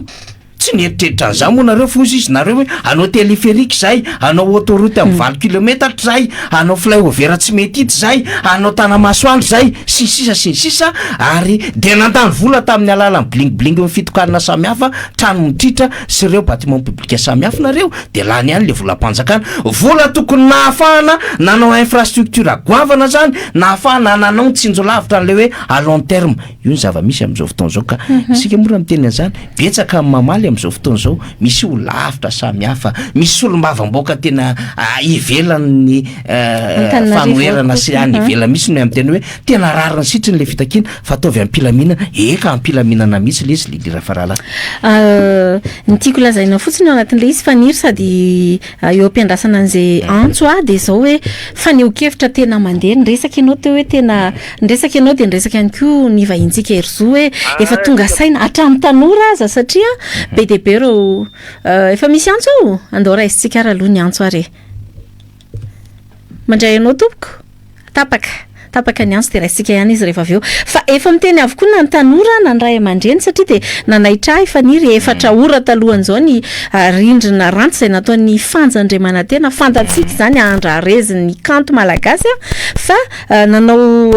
ranty izy tao amin'ny pejiny miresaka hoe fa iza ny mpanakorotana iza ny korotanina iza ny voakorotana de inona ilay korotana voizina be mantsy ty mikorotanakorontana ty de navaliny azy de tsotra hoe ny fiainako sy ny anjavikeliko aloha de korotan'ny mpanakorotana de voakorotana tokoa indrindra ny ariva fanaovana enti-mody sy mba hisasana maty jiro tapaka ny rano loza taona 2024 arivo taona fahatelo nefa ono izao iainana izao aha raha efa misy antso rehefa vonina de ampidiritsika izy daoara mbola toizany lili de ny anankiray zany hoe miresaka ray aman-dreny iresaka ianao rehefa aveo fa miresaka teo fanja andremanantena ao anatin'izay mampanakanto azay fa de ny ray aman-dreny ampanahy koa de niditra an-tsehatra faniry ary nanamarika manokana ny faneho-kevitra nataon'ny mpitandrina Mikael izay mitandrina ny FJKM cathédrale Analakely izay nilaza mazava tao amin'ny rindrina izy fa de ho avy hidina eny Ambojatovo zany anao fitakiana miaraka amin'ny vahoaka rehetra zany ty zany tena fa matsapy izay le resaka ty hoe rehefa marary ianao de ianao no maniraka ny tenanao mamonjy an'le toeram-pitsaboana fa zay mahatonga le hoe le fanentanana tsy misy mihitsy hoe de ifaniry sy lili zany ny teny mitondra bidon daholo ohatra na ny teny hoe mitondra sifflet na mitondra an'izao mitondra bandeola fa tena ny tsirairay avy zay mahatsapa amin'ny marary azy mahita ny endrika hitondrany an'ilay fitakiana haneo amin'ny fitondram-panjakana fa tsy rary nitsony ny fiainana an'ilay fatapanjiro sy rano de izay no mientana fa ny tsika zany de mazava be hoe ny taratasy nataontsika de manomboka amin'ny 2 faniry de mazava zay ya le androany moa zany de mba tsy hanaovana le de poids de mesure zany de tokony haneo hevitra ihany zany ny anivon'ny préfecture ny police zany misy fahazondalana ve tompoko ho an'ny sasany zay efa nanao fa nehoan-kevitra androany ary maninona ny sasany indrindrandrindra manana andraikitra olombofidy mangataka lalana tsy mahazo alalana zany rehetrarehetra zany mba mila raha ohatra ka tsy namialalana Allô. Miaraba tompoko. Eto ny faneho-kevitsika tena mpanajana ampisainana tsara tsy mandrafitra tsy miteniteny foantsika amin'ny faneho-kevitra ratsy be tena tsy maheno inona zay eny angambany omena toromarika kely angambany aza meno an'le retour lava be tsika raha ohatra lavitra koa le tena misy atsika averina kely le adevitra teo ny amin'ny hoe mba tsy isiany le hoe deux poids deux mesures ho sy le hoe tena démocratie à deux vitesses ihany koa hoe ny ato ohatrany mahafinaritra sy akaiky raisitsika miaraba tompoko afaka miteny avy hatrany salama tompoko allo ya allo technicien moa zany avy de manome toromarika anareo avy hatrany hoe afaka miteny fa tsy miandry an'le retour zay foana no cordo ika cordo tompoko cordo district solana vonga poster nacho resaka réseau tena eny zay nge maheno anao va miteny eny alefaso tena tapaka amena ihany zay toromarika zay faniry vao miantso ianareo de manome teny anareo ny technicien afaka maneho hevitra avy hatrany de tsy miandry retour fa avy de miteny fa renay tsara ianareo fa raha miandry an'ilay retour amin'ny radio nareo de tsy fakazo mihitsy fa vita ny fiarabana ny sasany manao veloma ny faneho-kevitra ao maro be zany hoe reo mpikirakira tambajotra na eto aterina na any ivelany reo efaterina ihany koa efa tafiditra venao allo miaraba tompoko mitenena avy hatrany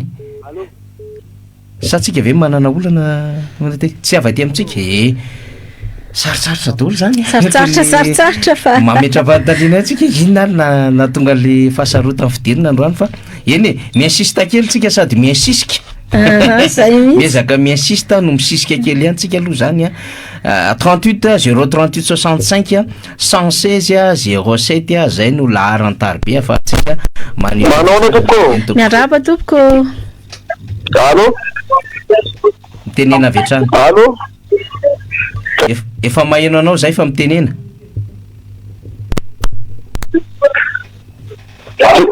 teny fotsiny aho hoe nareo moa zany andeha hoeny amin'ny karazana jatovo io tena vonona mihitsy ary tena siraka tsy maintsy tafiditseny fa niazoko atao zany de aeza nareo normaroto nareo fa conseil meko nareo fotsiny ka mbola tsy azo nareo tafoka tompoko reraka fosiny nareo melomelona za tsy pour fitondrana za tsy pour andeha action rapide fa ataovy nareo miazo matafoka aloha mazava manana olana kely amin'ny lafiny teknika tsika sakorazy nareo manana olana kely andamina kely ijery kely an'izay aloha ny technicien de resaka kely zay menadalo hoe mialatsiny raha ohatra somary satria tsy manjary lany crédit anao raha lahy de sahirana be tsika mifanio-kevitra lilira faralahy antratreritsika ihany zany amin'ny hoe tena vahoaka ny malagasy manokana de manokana vahoaka misy amin'ny tena ilain'ny firenena misy no mijiry tapaka io tsotra de prinsia tapaka ny antso mbola tsy mety milamina mihitsy aloha ty tena ohatran'ny brouillé le retour-makaty amintsika de zay no masahirana kely anatin'ilay izy ny antso be deabe no misisika hoe ianao atsisisika hiditra raisitsika indray no manaraka soitady evitrasika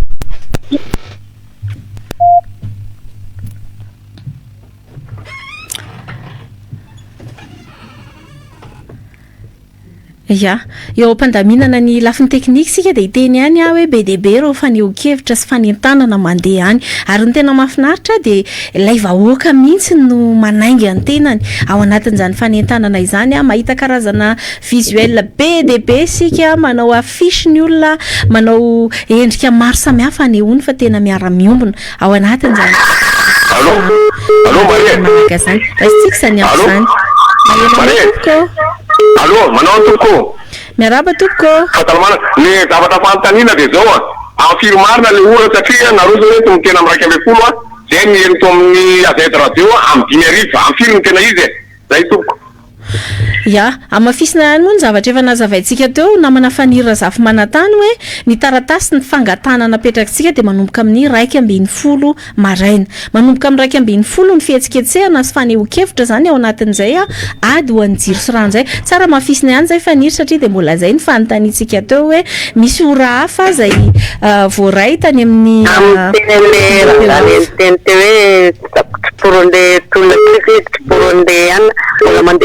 zany de mbola manana rano tsara tsy mankary manjiry firy zany fa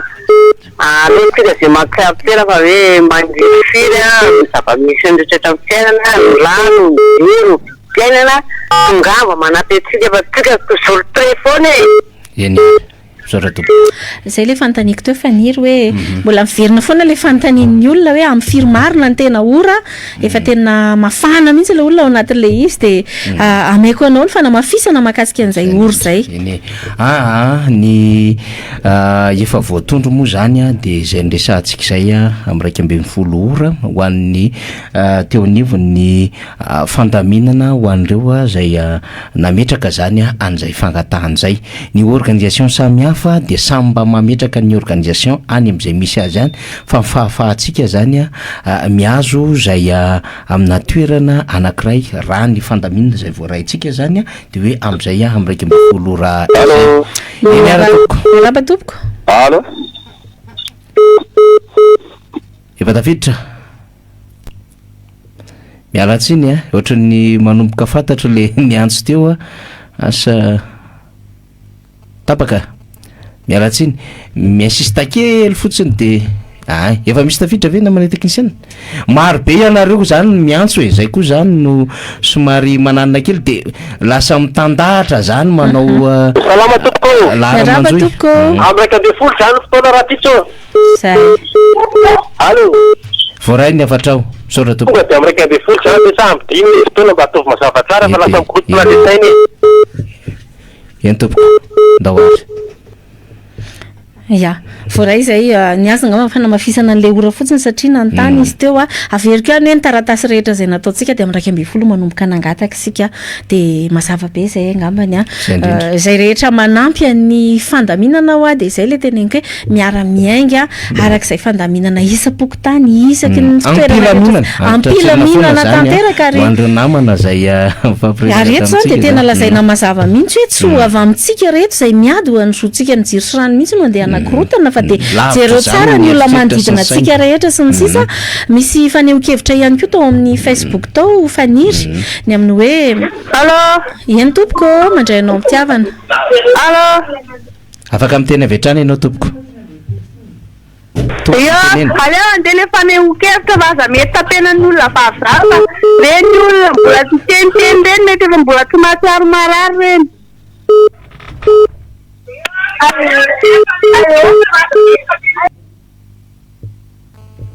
eny misaotra tompoko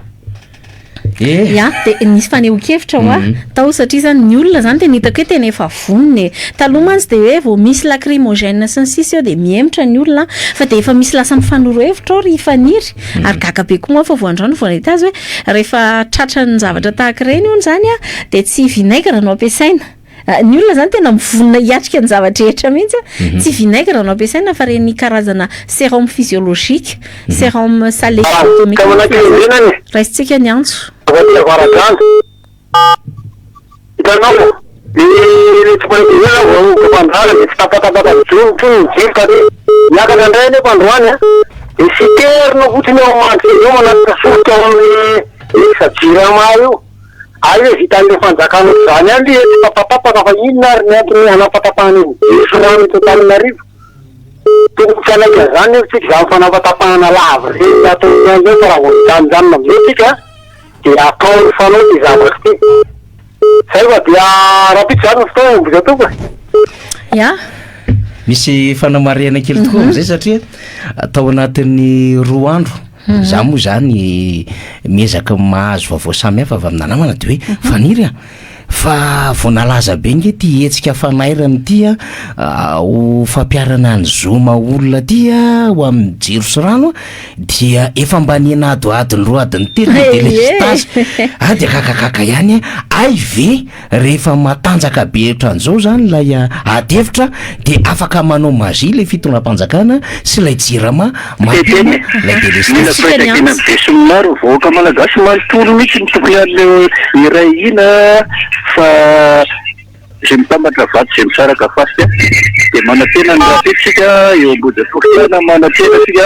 eo ambodatovo rapeta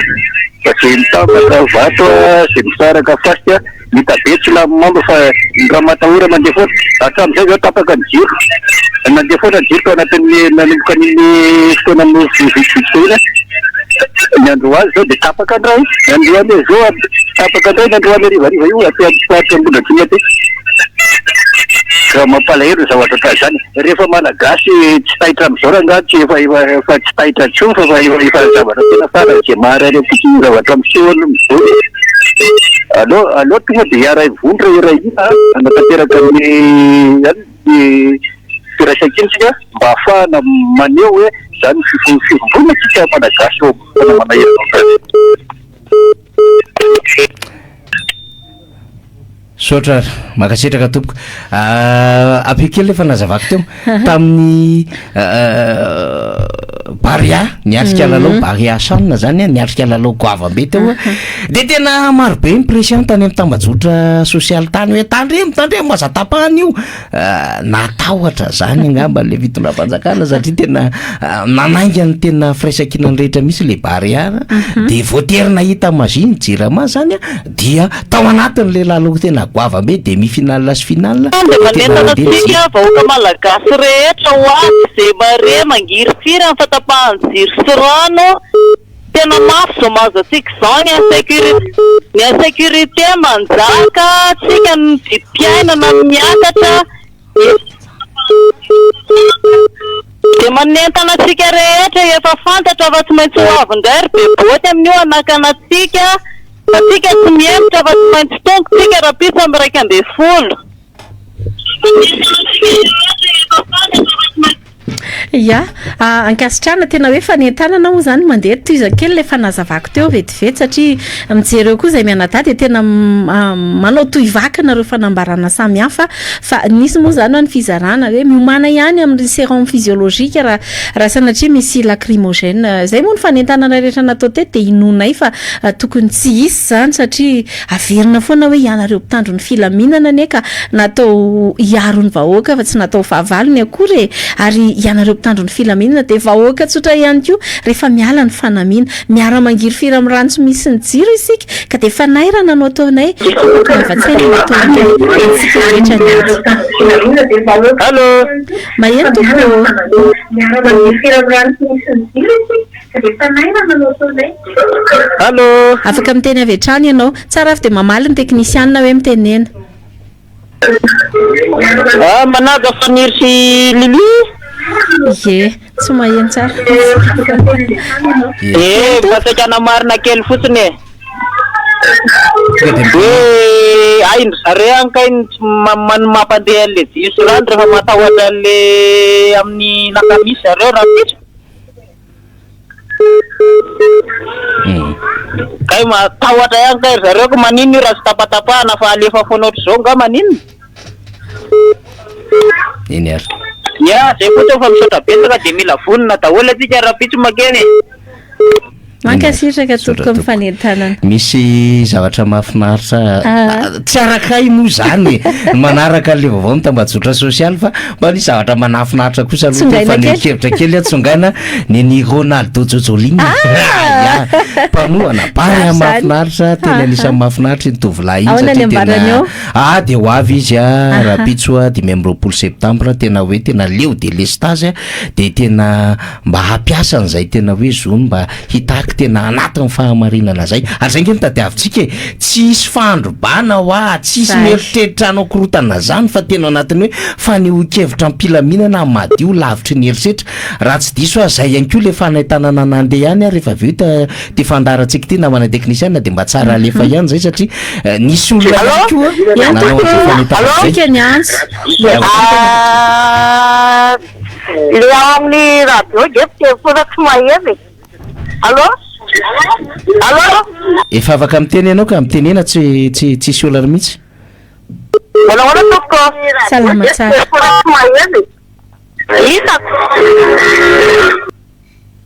ya ratsiratsy ny fifandraisana Faniry efa fohifohy ihany koa ny fotoana ananatsika 5 minitra sisa dia izay tafiditra farany eo no raha isika ao anatin'izay faneho-kevitra izay anisany nanaitra ihany koa ny nataon'ny namana mpiasa amin'ny fahitalavitra faneho-kevitra ny amin'izany hoe fitakiana ny jiro sy rano izany nataon'ny namana Rija Tahina vao amin'ny fahitalavitra rahavavy anankiray dia izay zany ilazako hoe cause commune cause noble zavatra mendrika aneo le angatahany ary natao tampahamendrehana ny fanarana ny an-tanatoa rehetrarehetra tsy ireto mpanao fitakiana reto mihitsy no andeha anakirotana arak'izay vozona fantatra vahoaka rehetra indrindra fa nareo avy any sabotsina miany reny mandehandratra jiro reny anty andoro amin'ny fotsy any tongafa azo mataotra andro be bôty zany fa tsy efa nianisana tamin'ny 2002 zany lacrymogène zany ya ankasitrana ny faneho-kevitra tao anatin'izay antso ndraisitsika farany teo izay Faniry sao dia tokony efa mbola misy andrasana kely moa zany satria maro te hiditra ao anatin'izay fandraisam-pitenenana izay dia mafisika ihany ny fanentanana rehetra teo fitakianam-pilaminana no ataontsika isika tsirairay avy isa-pokotany ihany no mahita ny endrika sy ny fomba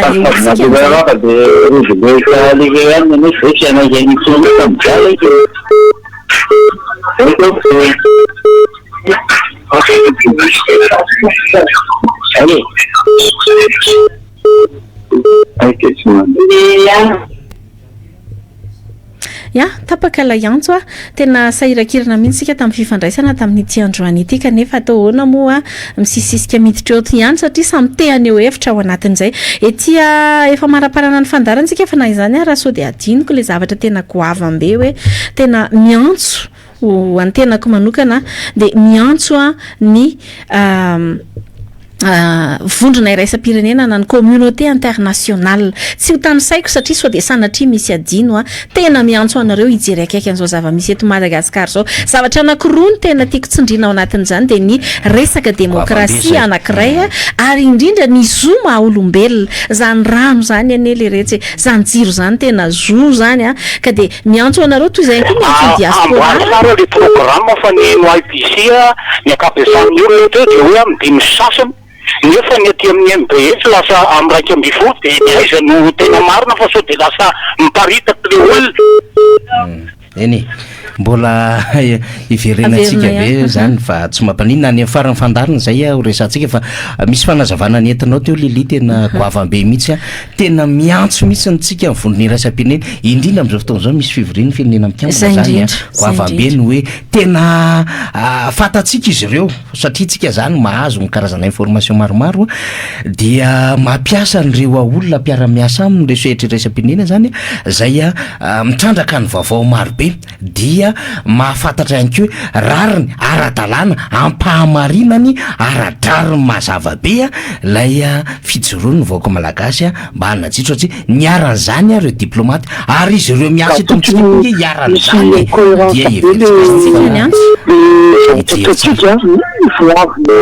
dia fanjay tamin'ny fidela zarapiera teo laza izy fa amdimy tsika to milaza mbaky tena azasina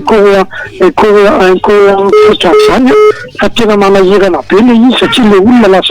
lasa mirosaina be le olona ka za eto mamteny lili amteny afaniry ataovy matika le izy fa tena manahirana be za tena mpanoana tena atrana fa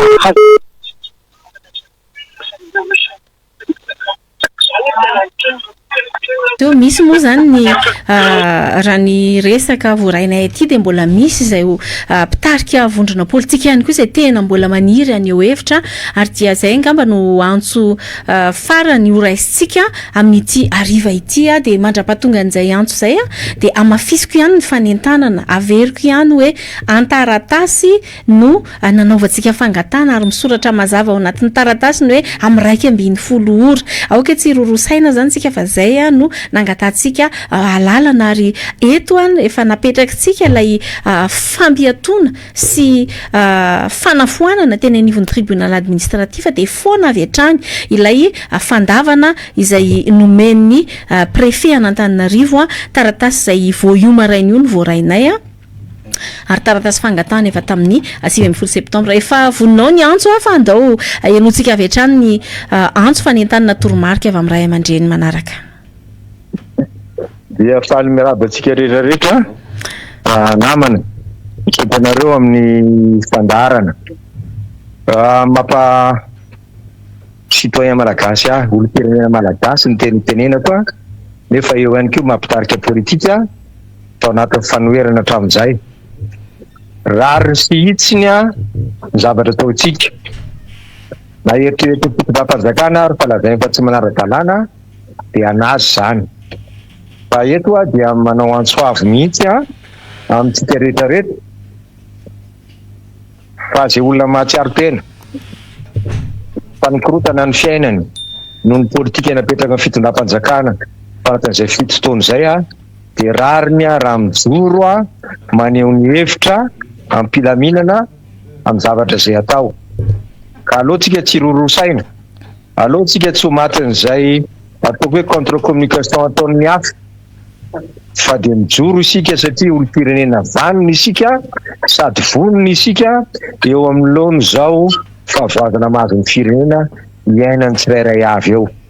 dia zay no antso atao amin'isika rehetrarehetra malagasy mahatsiaro fa potika ny firenentsika noho ny fitantanana tsy mahomby zao ny vokany efa niatritsika efa nanajitsika efa niatrika fividianantsika mba ampisehoana fa miaino anatin'izany demokrasia kanefa mety tonga tokoa feno tokoa ny kapoaka zany mahatonga antsika ankehitriny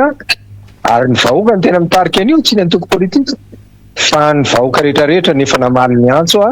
satria fa tsy mety ny zavatra mandeha ka zay ny ifanentanana ary fitsanapitsika amin'ny zay hevitra ijoroantsika rehetrarehetra. Ya tsara ho mariana moa zany fa Andriamatoa Rivo Rakotovao avy eo amin'ny antoko hery vaovao ny Madagasikara na ny HVM no namarana niny faneho-kevitra androany iny faniry tena isaorana fa tena ray aman-dreny tena olona lehibe ary amafisiko foana hoe ampilaminana ny fitakiana ataontsika faniry azafy manatany dia omeko anao ny famitinana faraparany melohany anakatonantsika an'izao fandaran'izao ahoana no anaovantsika azy ahoana ny amaranantsika amin'ny fanentanana mbola maka assurance avao le olona ny amin'le ora de tsy maninona zany ny zavatra mahafinaritra ihany koa le rahafahalalà ho antsika namana mpiara-miasa eto de misy manamboninahitra teo aloha teo anivon'ny tafika misy ireo efa nitatana ndraiky mpanjakana samihafa de samy mba mitondra sosikevitra mpitondra fiangonana ihany koa ny amin'ny hoe tena aleo ny vahoaka ny hevitra hankalalana mpilaminana mba fotoana anankiray io mba hitakiny an'izany ary voaigny rengentsika nanao ny andron'ny demokrasia de nilaza le fitondram-panjakana tena misy demokrasia eto fa rehefa andeha amin'izay zany tsika ampiasan'le fitaovan'ny demokrasia ny fahalalana ny fahafana de marisarisa le fitondram-panjakana de adiko fanakorotanana le izy na de lavitra zany mihitsy ara le izy fa zay moa zany mahafinaritra efa betsaka zany mamaly ny antsy am'izao fotoana izao de nahita an'ireny faneho-kevitra eo manamboninahitra zay nitatana sy nanana andraikitra ambony teto amin'ny fireneny rety ihany koa mba niezaka nampahatsiahy hoe zao ny andraikitritsika mpitandro ny filaminana amina trangan-javatra ohatran'izao ary zao ny zavatra ny anarantsika sy zao ny lalàna ka aza mivoana ao anatin'izay ny anarana sy ny lalàna fa sao dia manjaka loatra ny baiko midina ny ambadika any de lasa hifandrafy amin'ny vahoaka zany de everitsika fa tena manam-panahy zany ary rahalahy reo mpitandro ny filaminana reo rahalahy reo tompona andraikitra samy hafa reo tsy hifandrafy amintsika ranabavy ihany koa reo mety hoe zay mba natsotsona kely na etsiketsika androany sisisa iady ho azy reny tsika menakavy aza mametsiny any izy reny tsika tsy mampanininy zany mety hoe zay zany mba mety hoe mba bizina kely mba tsy fantatra zany ho an'ny sasany tany ambadimbadika tany satria haute saison koa zao ho an'ny sasany angambany amin'ny fomba fanaovana politika rehefa misy mietsiketsika ohatran'izao de hoe mety miodikodina ny aisany ambadika any miboby sy ny sisa tsy fantatsika fa zany zava-misy moa zany ho an'ny sasany de aleo azy ihany zany fa verimberitsika ihany zany ho an'ny taratasy zay niverenana teny am-piandohana zany dia ora am'raiky ambin'ny folo ora zany no ifamtoana zany ho an'ny rehetra zany ny organisation rehetrarehetra zay ifandamina ny olom-pirenena any am'izay toerana misy azy de anjaratsika satria hoy isika vahoaka no mitarika etsika ny vahoaka io fampiasana ny zo amin'ny alalan'ny fahafahana sy ny fahafahana sy ny demokrasia ny fikambanana ny syndicat teo zao ny SSM teo ny randrana syndikaly efa namaly ny antso ny satroka mena ny bonnet mena ny t-shirt mena ny ekipany Zoukbe Bakson sy ny mpiaradia aminy de fa vombonina ihany koa zany reo fikambanana maro samihafa vondrona maro samihafa olona avy any amina vondrona tsy fantatra moa zany misy hoe mpianatra zay sy ny sisa zay ihany koa ho avy de zany rehetrarehetra zany reo victime zay nisy ny teny an'izay tampotsy zay nge manana fikambanana kely zay tsy ho tononiko le izy satria manao an'le asa lay tena mila jiro zareo am'lay taratasy marobe zay voakandreo ho avy zay araky ny mba nambara taty amiko zany maromaro zay araky ny tenen'izy ireo zany hoe ndreo raha zany zao misy pakasitraka petit baolina kitra raha iamandreny mpanakanto mpikirakira tambajotra sosialy zay le izy hoe tsy isorana ianareo olom-bofidy aloha tena goavam-be zany zay nampiasa amin'ny fahefanareo satria de ho adinonay olom-pirenena tokoa nge ianareo lilira faralahra ohatra ka hoe nomenay fahefana ianareo tamin'ny faharaiky ambin'ny folon'ny volana desambra kanefa tsy nampiasanareo olom-bofidy le fahefana zay efa hitanareo ny fijaliana sy ny ararin'le vahoaka sy mifangirifirian'le vahoaka fa de isorana aloha zany tena nampiasan'le fahefany ny olombofidy teto amin'ny tanàna Antananarivo le olombofidy mijoro fa tsy le namoriporona organisation tampoka tany ambadimbadika tany amina salle de cinéma taloha tany de tsy fantatry hoe anao inona tsaitsaitsika tsony zany zavatra zany fa reny moa anazy reny tsy de hidirantsika tsy hanovantsika tena hoe polémika be fa isorana de ohatran'izany koa ny solombavam-bahoaka zay hoe tena efa anao an'izay fijoroana miaraka zay satria nomeny vahoaka fahefany zay enon'ny vahoaka zay tadiavin'ny vahoaka ny hevitray ary ilain'ny vahoaka ny fiarahametana sy ny firaisankina miaraka amin'izy ireny arabaina daholo zany zay fahatongavan-tsaina zay de tena zay angambany fa za lili rehefa avy eo misy zavatra angatahako aminao fa eny ary ya mintina satria efa vitan'ny faniry teo aloha ny fisaorany tena everiko fa tena ngeza be ny fisaorana ny solombavam-bahoaka faniry satria tena nandray ho zava-dehibe an'izao antso zao izy ireo ary tena miariary mihitsy zany eny le solombavam-bahoaka mare amin'ny feon'le vahoaka de tena mahasaha mijoro tena mahasaha hoe mitarika manao organisation samihafa tena hoe ankasitrahana fa tena nifidy tokoa ny vahoaka nifidy anareo fa zay tiako resahany ety apara ny faniry de zao averiko foana moa ty hoe eo ny mahataoko hoe olombofidy ny tena eo ny andraikitra maro samihafa sahanina fa amboniny zany rehetrarehetra zany faniry de amafisiko foana hoe kristianina ary inoko fa be de be ihany koa ny malagasy tena kristianina ka ny afatra zay afatra farako amin'ity androany ity de zao hoe hoy ny ten'Andriamanitra hoe tsy mahefa na inona isika raha misaraka aminy fitakina no ataontsika ary miandrandra fandresena isitrahany malagasy rehetra jiro sy rano sahazany maha-olombelona isika ka hoy hoe aza mandeha irery aza mandeha amin'ny herin'ny teny miankina mandrakariva amin'Andriamanitra isika zany zao dia toy ilay teny Estera hoe ataoko ahoana no fijeriny loza anjony fireneko de tsy tafapetraka tsony sika tsy manaiky mijanona ny atrano tsony sika tsy manaiky angina tsony sika fa mitsangana ho an'ny firenetsika de hoy amintsika ty ampamaranana hoe tsoso atoko voalohany liny fa sivy faniry de miteny malaza hoe mazava hoe tsy efa nandidy anao va aho ko mahereza sy mahatanja aza matahotra na mivadi-po fahombanao Jehovah-Andriamanitra ao amin'izay rehetra leanao mahereza ary malagasy avako fa zao ady amin'ny rariny ady amin'ny fahamarinana tsy korotana fa tena zo fototra maha-olombelona ny takitsika ary raha mbola ny marina nijoroantsika de marina foana le hoe ny marina tsy mba maty fa raha Andriamanitra koa ny momba antsika tsisy atohatra antsika ary reo zay mieritreritra hijoro fahavalo azy de ivadika isaligny amintsika ny zany ingeny ambaran'ny soratra masina hoe rehefa sitraky Jehova ny lalan'ny mpanompony na ny fahavalony aza ampavanana azy ka tsika eto tsy manana fahavalo nizaniza raha mbola samy malagasy ihany fa ny fahavalontsika ny jiro tapaka ny rano tapaka zay tsy mendrika ny maha-olombelona ka inoko fa ampy ho tsakotsakotsika ampy hoe roentsika miainga amin'izay rehetra ho atrehantsika izany tsy aritry tatao-poko faniry fa de tsy maintsy nozaraiko tamin'ity ariva ity maraparana anazy satria moa misy mandeha fahafatra miafina marobe de misy ihany koa efa manao publication ny tambajotra social de misy miantso atsika tsika moa tsy de tena manao an'izany ho hoe zava-dehibe ka hosakana zany satria tena ataovy mafy fa tena ndraindray manjaka loatra ny asa maizina sy ny sisa ny angatahana amintsika fotsiny mandoaly manokana fotoana androany alina mivavaka ho an'ity fireneny ity tsika mivavaka ho an'ny zavatra zay everitsika fa rary ny sitrany fantatr'Andriamanitra ny famarinana zay hijoroantsika fantatr'Andriamanitra fa tena ao anatin'ny ady ho an'ny taranaka sy ny tanindrazana sy ny taninjanaka isika rehetrarehetra mety hoe tsy manana tena zavatra goavambe tsony isika ankehitriny satria efa karazany potipotika sy vereo tanantsika le firenena fa misaotra amin'ny tompontsika misaotra an'Andriamanitra mbola afaka mbola hijoro mbola afaka mbola hiteny kely indray mbola misy sofla kely miaraka amintsika zany dia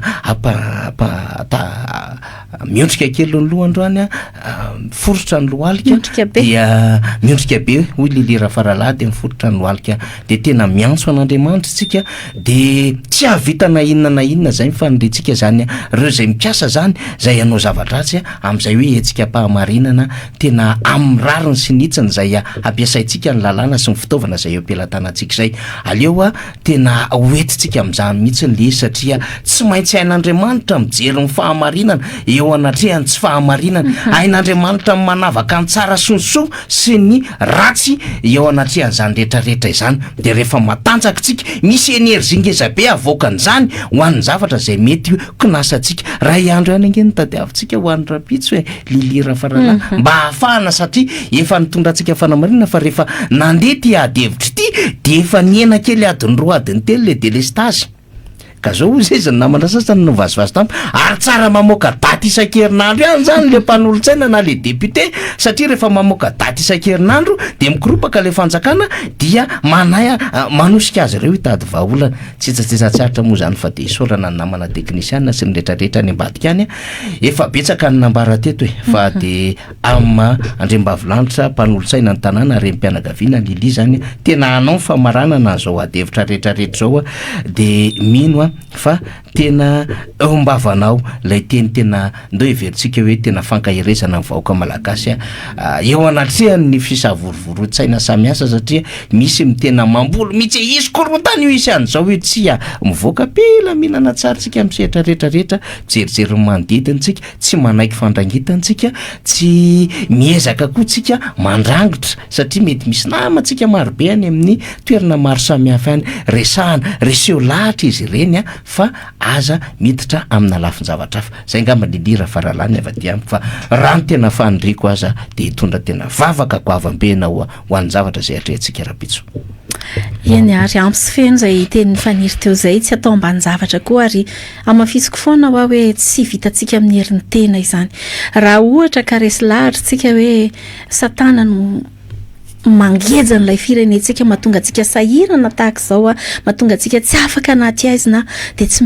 misy maizina maresy mazava zany faniry ary zay no mahatonga hoe lay herin'ilay mazava lay herin'ilay mpandresy noho ny mpandresy zany no tokony iankina antsika ao am-panatanterana zany koa de mahereza ry vehivavy mahereza ry lehilahy mahery tena tolona ho an'ny rariny sy ny hitsiny no takitsika tsy misy resaka korotana tsy misy nainanina fa de hoe isitraka rano isitraka jiro de minoy anareo fa efa ren'Andriamanitra ny fitaraina antsika tsy anome rariny olom-bo fidiny va izy zay mitaraina amin'ny andro aman'alina ka raha sitrakareo araka ny fangatahany faniry teo de andao exceptionnellement ao amin'ity androany ity raha mety ianao ao tokantrano ao de andao tsika iondrika hivavaka ary ametraka an'izany fikasana zany eo ampelantanan'Andriamanitra mba ho fanahy mahery no etsika miatrika an'izay miseho rehetrarehetra manomboka amin'izao sekondra hitenenana zao faniry razafy manatany vavaka isika. Andriamanitra rainay tsara indrindra ny an-danitro rainay ianao amin'ny alalan'i Jesosy Kristy zanakao ary rainay ianao zanakao asan-tananao zay adidinao tonga ny fotoana tonga saina izay tsirairay avy fa mila mijoro ho an'ny firenenay tonga ny fotoana tsapanay fa raha ny sain'olombelona de mety mihevitra hoe atody miady am-bato izahay tonga ny fotoana mety eritreretanay fa manana tafika maro farao ary mampatahotra ny olona ny miatrika an'izany fa rehefa ianao no maniraka rehefa ianao no mandefa rehefa ianao no milaza hoe fotoana zao tokony hitsanganana tena mino zahay adidinao andraikitrao Andriamanitra ny fiarovana anay be dia be ireo malagasy te hijoro anio ny heviny te hijoro hiady ho an'ny rariny tokony ho azy fa manasy matahotra vavak'izay ankehitriny ho an'ireo mpitandro ny filaminana izay ranomarina tokony ho namanay ranomarina tokony hiantoka ny fiarovana anay ranomarina tokony handidina anay fa indraindray dia sarany hevitra tsy mitovy samihafa de toa lasa herim-pamoretan'Andriamanitra mpiady mahery ianao manana ny hery sy fahefanao rehetra ianao ary afaka miasa amin'ny fomba tsy takatry ny saina any am-po any an-tsaina any aneritreritra lalandreo mpitandro ny filaminan'ireo vangiony fo ny Andriamanitra amantarany lalana tokony hizorany amantarany fa tokony hiara-hijoro hiady ho an'izany amin'ny vahoaka rehetra ihany koa izy ireo satria vahoaka izy Andriamanitra vavaka aminao manokana tena anasianao fefy manodidina ny tsirairay avy zay manana fikasana tena hoe hiady ho an'ny rariny ho an'ny tena andram-pito izany ho marina aminay ilay teninao hoe Jehova ny mpiandry tsy hanan-java mahory ary de hampandresy anay ianao hitondranay hivoaka ao amin'ny fitahiana maharitreritra ianao mino zahay fa fandresena no ambadika izao fiaretana rehetra ataonay izao ary ho ampangininao zay feo rehetra tsy avy aminao Andriamanitra ko de hitsangana izahay ahery izahay ary atoko fa hanisy anjely marobe anodidina ny tsirairay avy ianao amin'ny fiatriana an'izany tolona ataonay izany amin'ny anaran'i Jesosy no anaovanay izany vavaka izany amen. Zay koa no anakatonantsika ny fandaharana faniry mahereza daholo hiatrika ady goavana isika dia ny fanaratsy eny amin'ny rivotra ny fahavalontsika fa tsy olombelona akory koa dia aza kely vavaka izay mianadahy kosa dia anakatona tanteraka izao fandaran'izao amin'ity ariva ity.